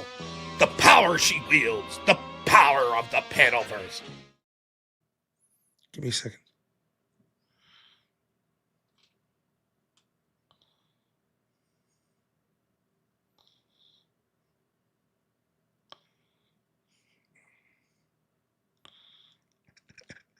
I was just listening to this song.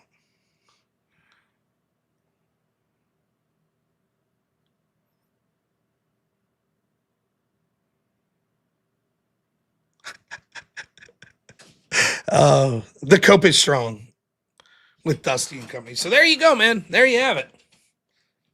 Happy? I mean, I'd feel terrible if I did something like that. I got my friend fucked over like that because I was having fun. My channel is fucking shadow banned into oblivion with mass reports. I'm considering making a new channel and streaming it simultaneously and then see if it gets more growth.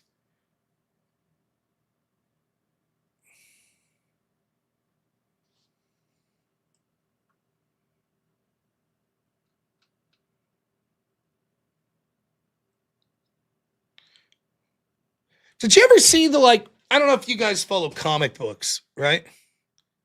Maybe I will do it. Do you guys follow, like, comic? I don't really. But I know enough about this, right? Like, you got, like, you have, like, a superhero team, like the Fantastic Four. Or, you know, the Avengers. You know what I mean? And they're always fighting, like, you know, I'm bad with this, but there's like fucking the big villains. You know, the Avengers are fighting Thanos or Doctor Doom or whatever. But then there's like filler issues where they'll fight like a little squad of like little dicky guys that are no good, like the League of Villainous Mannequins or some shit. That's like the panelverse. It's like, you got all these fights against fucking like, oh, we're fighting these lefties. We're trying to do this. We're trying to do that. And then it's like, well, we got a couple off issues, filler time. The panelverse. Here they come. The awesome power of the panelverse. 70% of them don't have cams. None of them are ever speaking any points that anyone is impressed with whatsoever. The panelverse. Together, They literally represent dozens of people. The panelverse. Like, okay, dude. But you did it, Dusty. You did it, bud.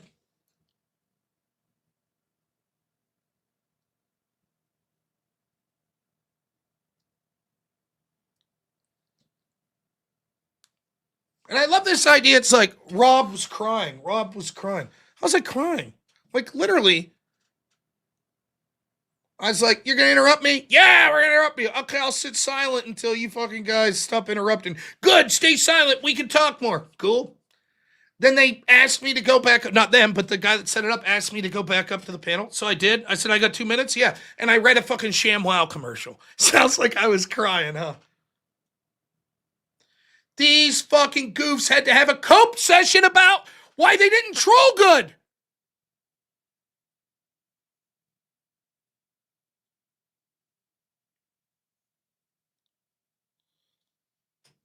I was crying afterwards. I had to get up and walk away. Yeah, take a piss.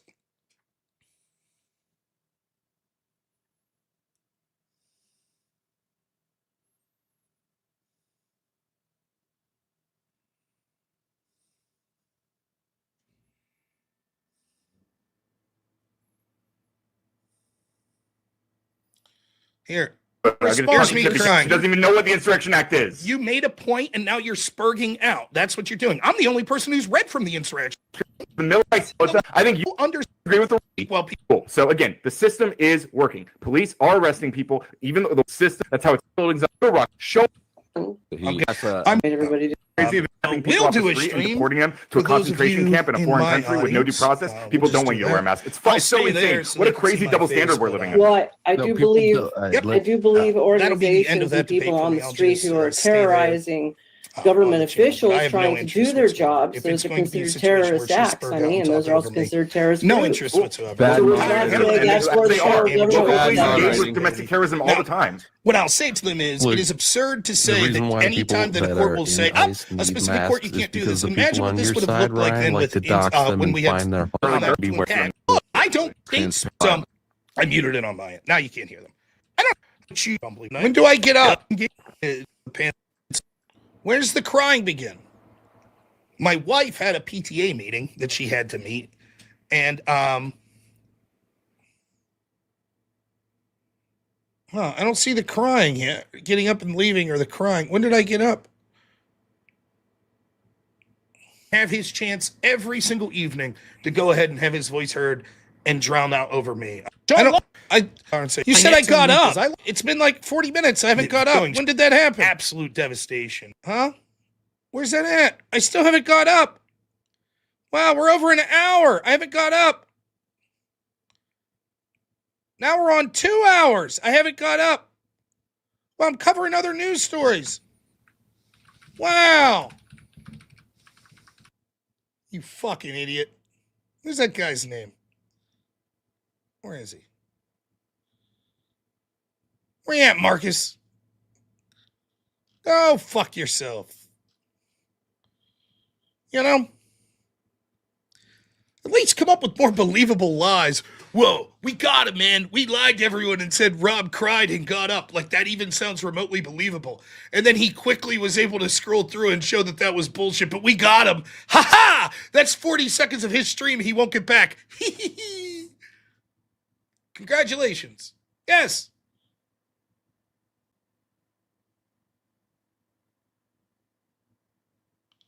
It's all right, Marcus.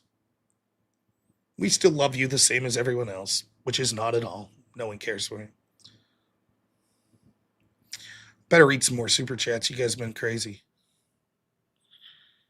I'm so sorry if I miss any. I know I'm skipping. There's so many. I promise almost every night I read them all, but I've been a little bit on a roll tonight. So Landon, $20 says, it's good to know where loyalties lie. Crazy how it all worked out to show who's really good faith. Funny how they have multiple people conspire to try to take out one person. Really shows the power of the pantyverse.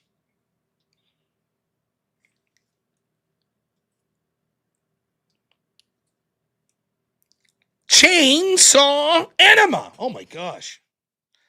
I'm not shitting you. I had one of the names for the fake metal band I came up with one time was Broadsword Enema. Wasn't quite Chainsaw, but give some memberships for the grift. Thank you. Our man Intel Wild, Monday through Final, the Panner Curse Cult Rob. I hope they're enjoying themselves. Yeah, it's the Panelverse. They'll come back even stronger next time. Thanks for the 50. Always a pleasure, my friend. Jumbo J, $20 says, on behalf of the Crucible crew, this fine evening, Mr. North. Thank you. Indian Jesus, I know I saw you put this one, so I'll put it for $10. Says, I plan to talk to Andrew Wilson debate video and then quickly address RT and then Tim Pool. And everyone was like, nah, let Rob cook. Got some screenshots in your ex. I'll have to check it tomorrow, man. I was very busy tonight. Me, random person, $20 says, here is to help battle the Prattleverse. You guys are crushing it with these names. The Prattleverse. Wade Boggs, $50 says, yo, what's up, Chair? How you doing? Hey, if you could see this, can you get me some whip wheel intermission when you get a chance? Oh, my bad. What's up, Rob? No whips tonight. My audience likes to fucking troll me and make me play this whip song. It's fun. There's our man, Andrew. Says, congrats, Rob, you're 400,000 viewed short on the extravaganza. May you have all the success you deserve. Thank you so much, Andrew. It really means a lot. I look forward to not only having continued success and watching the continued success of the Crucible, but hanging out with Andrew many, many times in the future.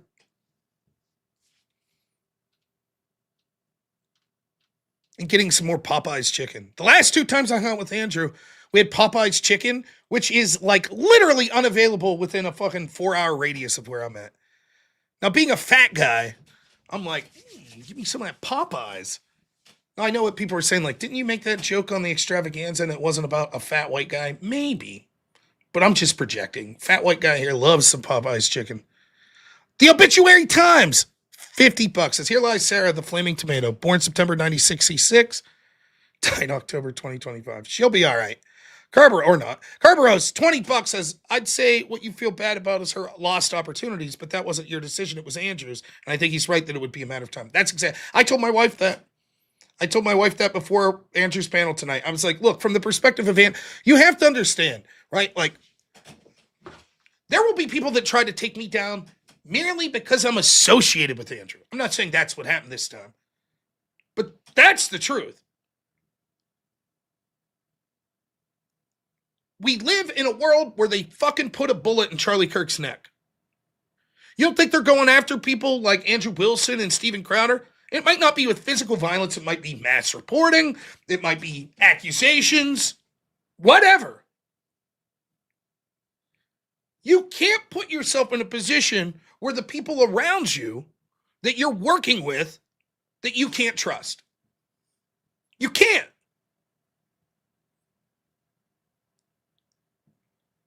I used to say this all the time when I was just streaming as a hobby. I said, listen, at the end of the fucking day, I got 30 people watching me live. I make $40 a month on fucking YouTube. If I lose my channel, oh well. Sucks. I like it. I enjoy it, but what can you do? It's different when you build something. When you build a community of hundreds of thousands of people, when you're actually winning the culture war, yourself, and what you built is fucking winning. You don't think they're going to try to take you down? And that's what I told my wife. I was like, I just don't understand. I don't understand this rationale. And again, there's other things going on. Maybe at some point you'll hear more shit going on. But I'll just say this. It's like, do you want... Yeah, we saw these young Republicans text message got released the other day. You want people around you that if a better offer comes around, they're like, yeah, fuck these people. We're going to go with the other side. We're going to go talk shit on them in public. That's the other thing. It doesn't just show the willingness, but it shows the stupidity. I can't stress this enough. She did it in public. That's the fucking stupid part. Last time she, just giving you some unsolicited advice in private. What was the result of that? Nothing. I thought about it for 24 hours, said, I don't think I'm going to do with the open panels anymore. God bless Sarah. Wish her channel the best. I'll still do moderated debates like the regular debates, but not the open panel. That was the result. If she says shit in public, what am I supposed to do? Just be like, oh, maybe she's right. All right. Game on, motherfucker. I guess I just went to war with the panelverse. Fucking idiot. Toxic Mix. Thank you so much, man. $50 says, I don't know if they sent me back to the right date, but I need to warn you. Don't cross the panelverse. Future's bad, Rob. Discourse has become pure spurred. You've lost containment. Tell your families you love them.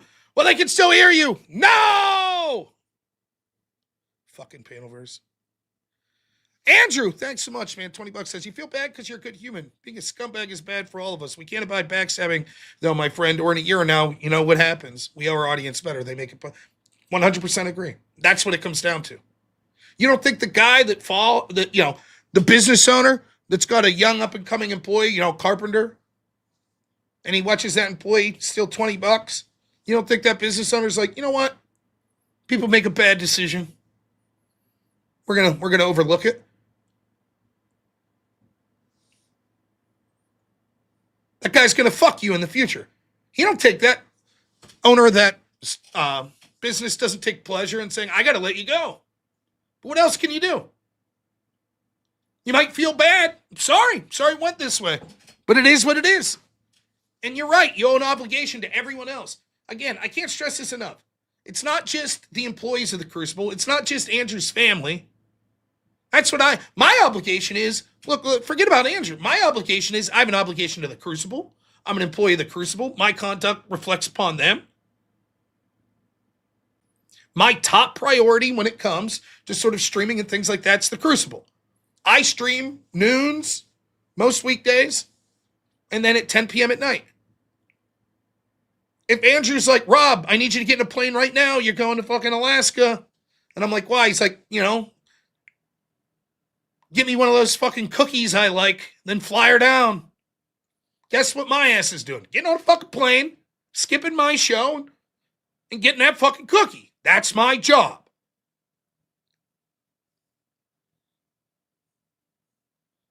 My job is to do everything possible to help the Crucible. The only two conditions I told Andrew when I got hired. One, that I wanted to be able to tell people that I was an employee of the Crucible. Because, and the only reason for that is, it's not like I'm bragging. No, the reason for that is I want to be transparent. There's nothing more annoying than finding out 2 years later, oh, you were a paid operative for so-and-so and you didn't announce it. That's it. And Andrew's like, yeah, fuck, I don't care. No problem. Second was that I wanted to still be able to have control over my channel. He's like, yeah, I don't give a fuck. You can go to your channel every night and review Andrew Wilson debates and be like, you fucking suck, Andrew. You got crushed. I don't give a shit. That's it. Other than that, all in. And you owe an obligation. I owe an obligation to my family. Andrew does as well. I owe an obligation to my community. So at some point, you got to be like, it's bigger than just an individual. And if there's people that are fucking you over, it's like, see ya. What else can you do? Blaster bought $20, says, damn, Hassan chair. That's absolutely vicious takedown of the Rotten Tomato. Might be going a bit too far. I'm not surprised. The fucking chair is brutal. Until Bob $50 says, Monday through Friday, crusty. Oh, motherfucker, probably. I'm too innocent. Let's give our money and attention to Rob. Thanks, Intel Wild. Verna Desar, $20 again, says there's not much that burgers and beer can't fix, and $10K with an apology letter. I'd have a smile on my face. Marcus Antonio, $20 says, LOL, no, when you came back and pretended to wipe a tear. Oh, this morning, yeah. I hope they didn't ban you, Marcus. Fucking hell. No. If someone banned Marcus, bring him back. I now realize, God damn it. See, I'm the worst with that. The dude's humorously trolling me. Like, an endearment. Oh, there he is. Thank you. I was like, what are you talking about? I didn't cry. People would say I cope, but yeah, that's ironic. Panelverse died as soon as Sarah said, I cannot believe one of the cringiest fucking things I've ever heard. Don't ban him, Devil's Red.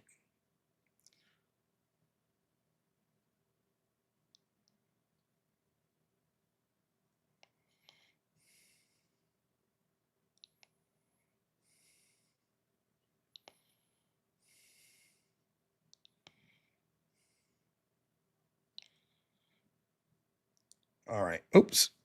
I don't need that. So what do y'all think? What a weird day. Here's the plan, right? I'm done with this shit. For all I know, Sarah's channel takes off tomorrow and she becomes the most successful streamer in the history of the world. Tip of the cap. Good luck to you. Not interested in working with you or anything like that.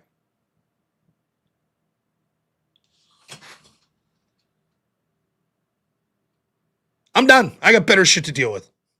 Good luck. Well, that's just... I don't think... Like, listen. I am very naive. I'll tell you one of the first conversations I had with Andrew that's sort of meta about streaming. We had conversations about politics and like phone calls and shit, plus public debates or conversations. But one of the first meta conversations I had with Andrew, my gosh, it was probably 3 years ago, if not 4. And he was like, Rob, you know you're blacklisted on a lot of these panel shows. And I was like, what? He's like, yeah, you're fucking blacklisted. And I was like, what are you talking about? Because for me, I approached online debate like I approached collegiate debate, where it was like, it's 2 teams, you debate, whatever. I'm working home health care. I'm streaming as a hobby. What do you mean people are blacklisting me? What? And I just was like, okay, sure. That's how I approached it, for real. I was like, right.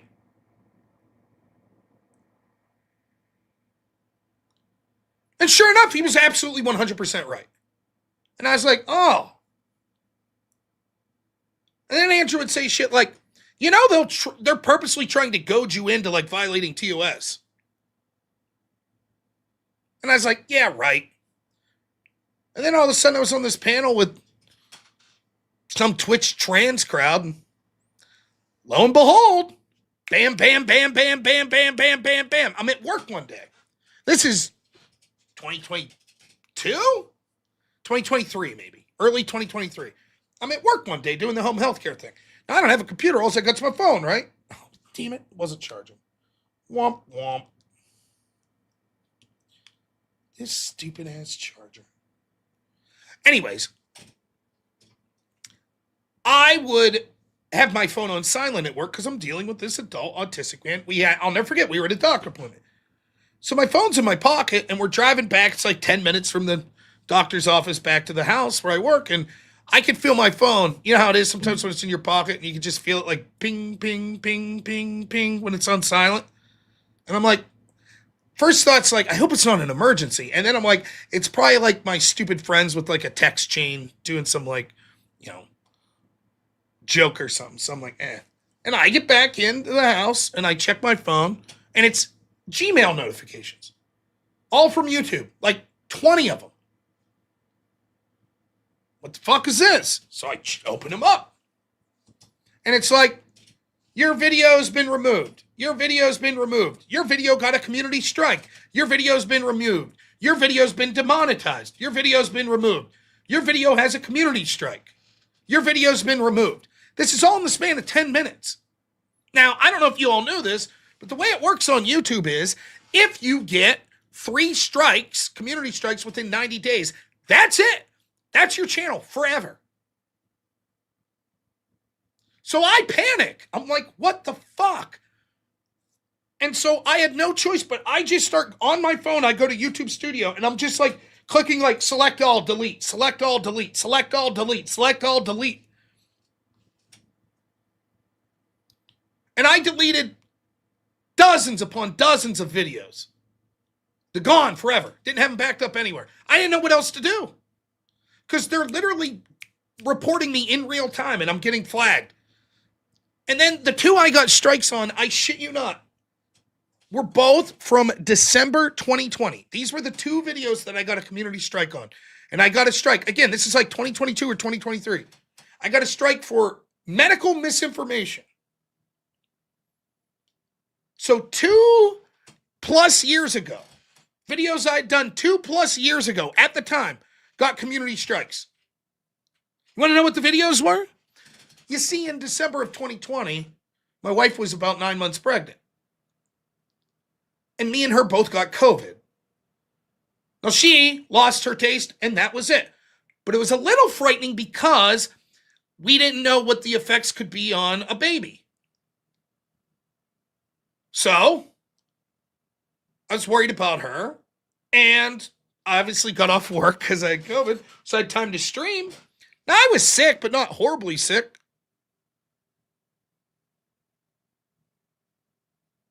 And I came up and streamed COVID day 1. Here's my symptoms. And that was medical misinformation. That's why I got a community strike.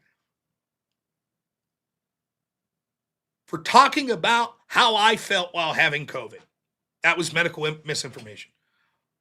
I didn't say the vaccine's bullshit. There wasn't a vaccine at the time. I didn't say, that's it.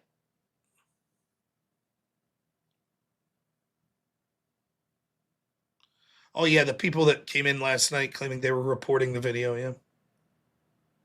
And it's just like, what the fuck? And who told me? Who warned me that was coming? Fucking Andrew. He's like, you have to be careful, man. Here's another thing Andrew told me. He's like, hey, man, I know you like doing these open panels and shit. But most of the time, they're beneath you.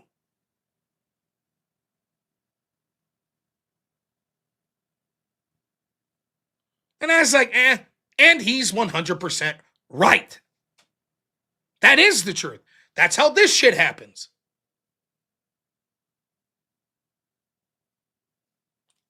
So, I mean, I don't know. But hey, Actor, thanks so much. $20 says the one time I got COVID, I lost my taste for 7 months. Shit was horrible. I don't know. I feel like if I lost my taste for 7 months, maybe I'd start eating healthy. You know, I've been doing all right. I lost a decent amount of weight, and I'm doing good. But I could still do better.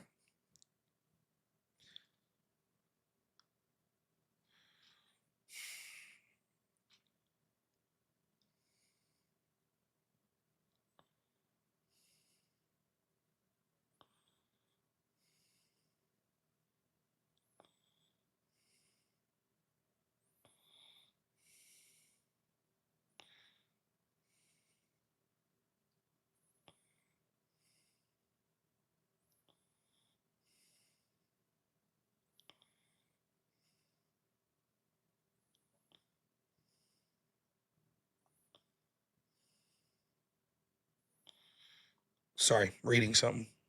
So the plan going forward is I'm moving forward above and beyond. Tomorrow night, I hopefully will be streaming at 10. My rule is weekend streams are optional. So I don't know.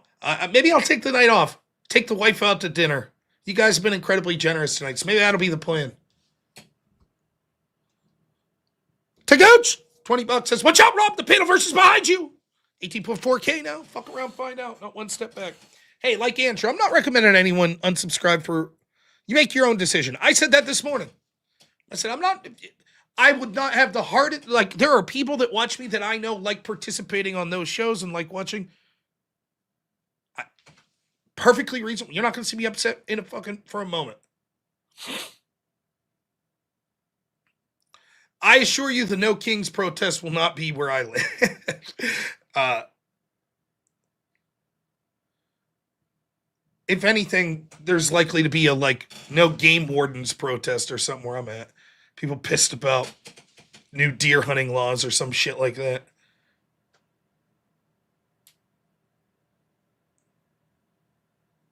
So if you see me Saturday or Sunday, I'm going to be talking politics. I'm setting up interviews with people.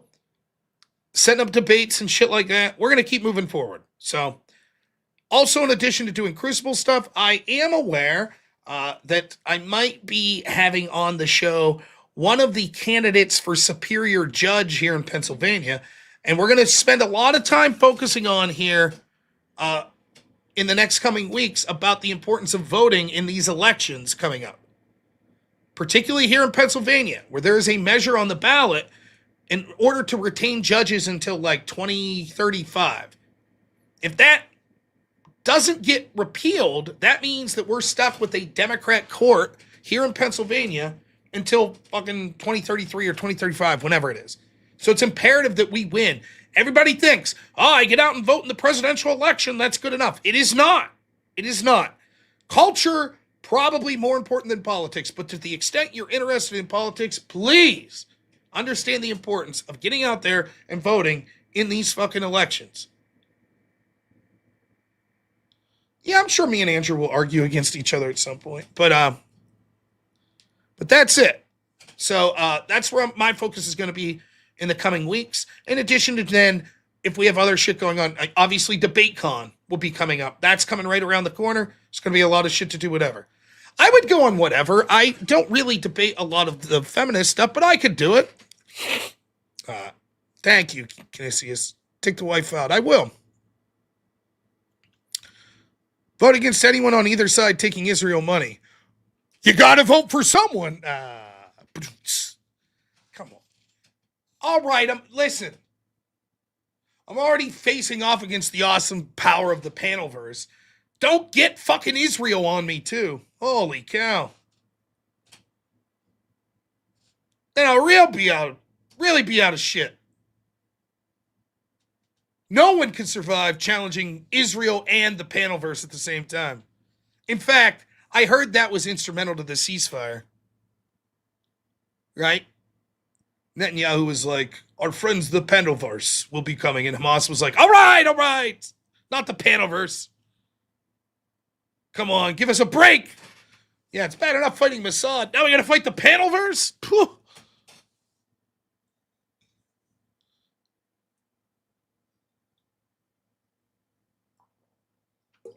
You guys are the best. Who we raiding? Let's find someone. Oh, I guess first I have to pull up the...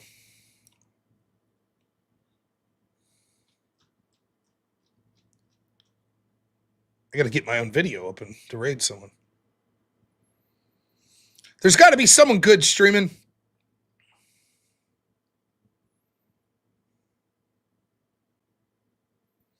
You think Dusty even gives a fuck? You think he gives a fuck? I don't. We're going to raid Verbal Combat over there. Speakeazy. Speakeazy's a man. Consider subbing to Speakeazy if you like the sort of panel type atmosphere. Speakeazy's a fucking man. He's a great dude. He has fun over there. So please check it out. Raid someone who's worth a shit. Speakeazy. Dusty don't give a fuck. I mean, come on. Sarah put her lot in with the dude. He ain't gonna give a shit. So, Speakeazy, great. Listen, thank you so much. Thank you to all my mods tonight. I'm unbelievably sorry. Tonight I had an absolutely insane 156 unique donations. That's unbelievable. And I cannot thank you all enough. And I'm not going to bullshit you and say, I wonder where these donos came from. It's the Crucible. It's the Crucible. Flavius, oh my gosh, I'm so sorry. Unique Breakfast Taco, $20 over on Rumble. Thank you, my friend. And Flavius, $50 on Rumble. He says, no, Rob, she called you an asshole. If you're an asshole, then I'm Caligula. Waging war against the sea is a losing battle. I know. And Flavius, $50 says not one step back. I'm so sorry I missed the Rumble.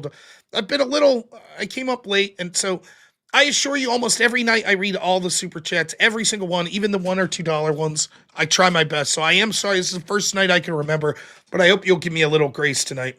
Thank you to everyone that sent money in. Thank you to my mods. Thank you to my tremendous editor, Black Elk. One more time, Black Elk. Let's get him.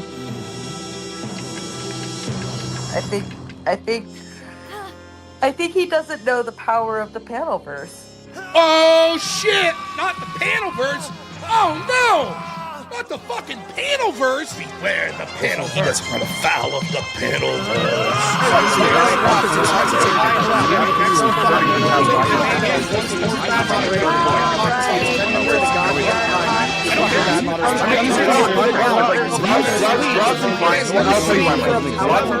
Who could know the great Sarah Tomato? The power she wields. The power of the panelverse.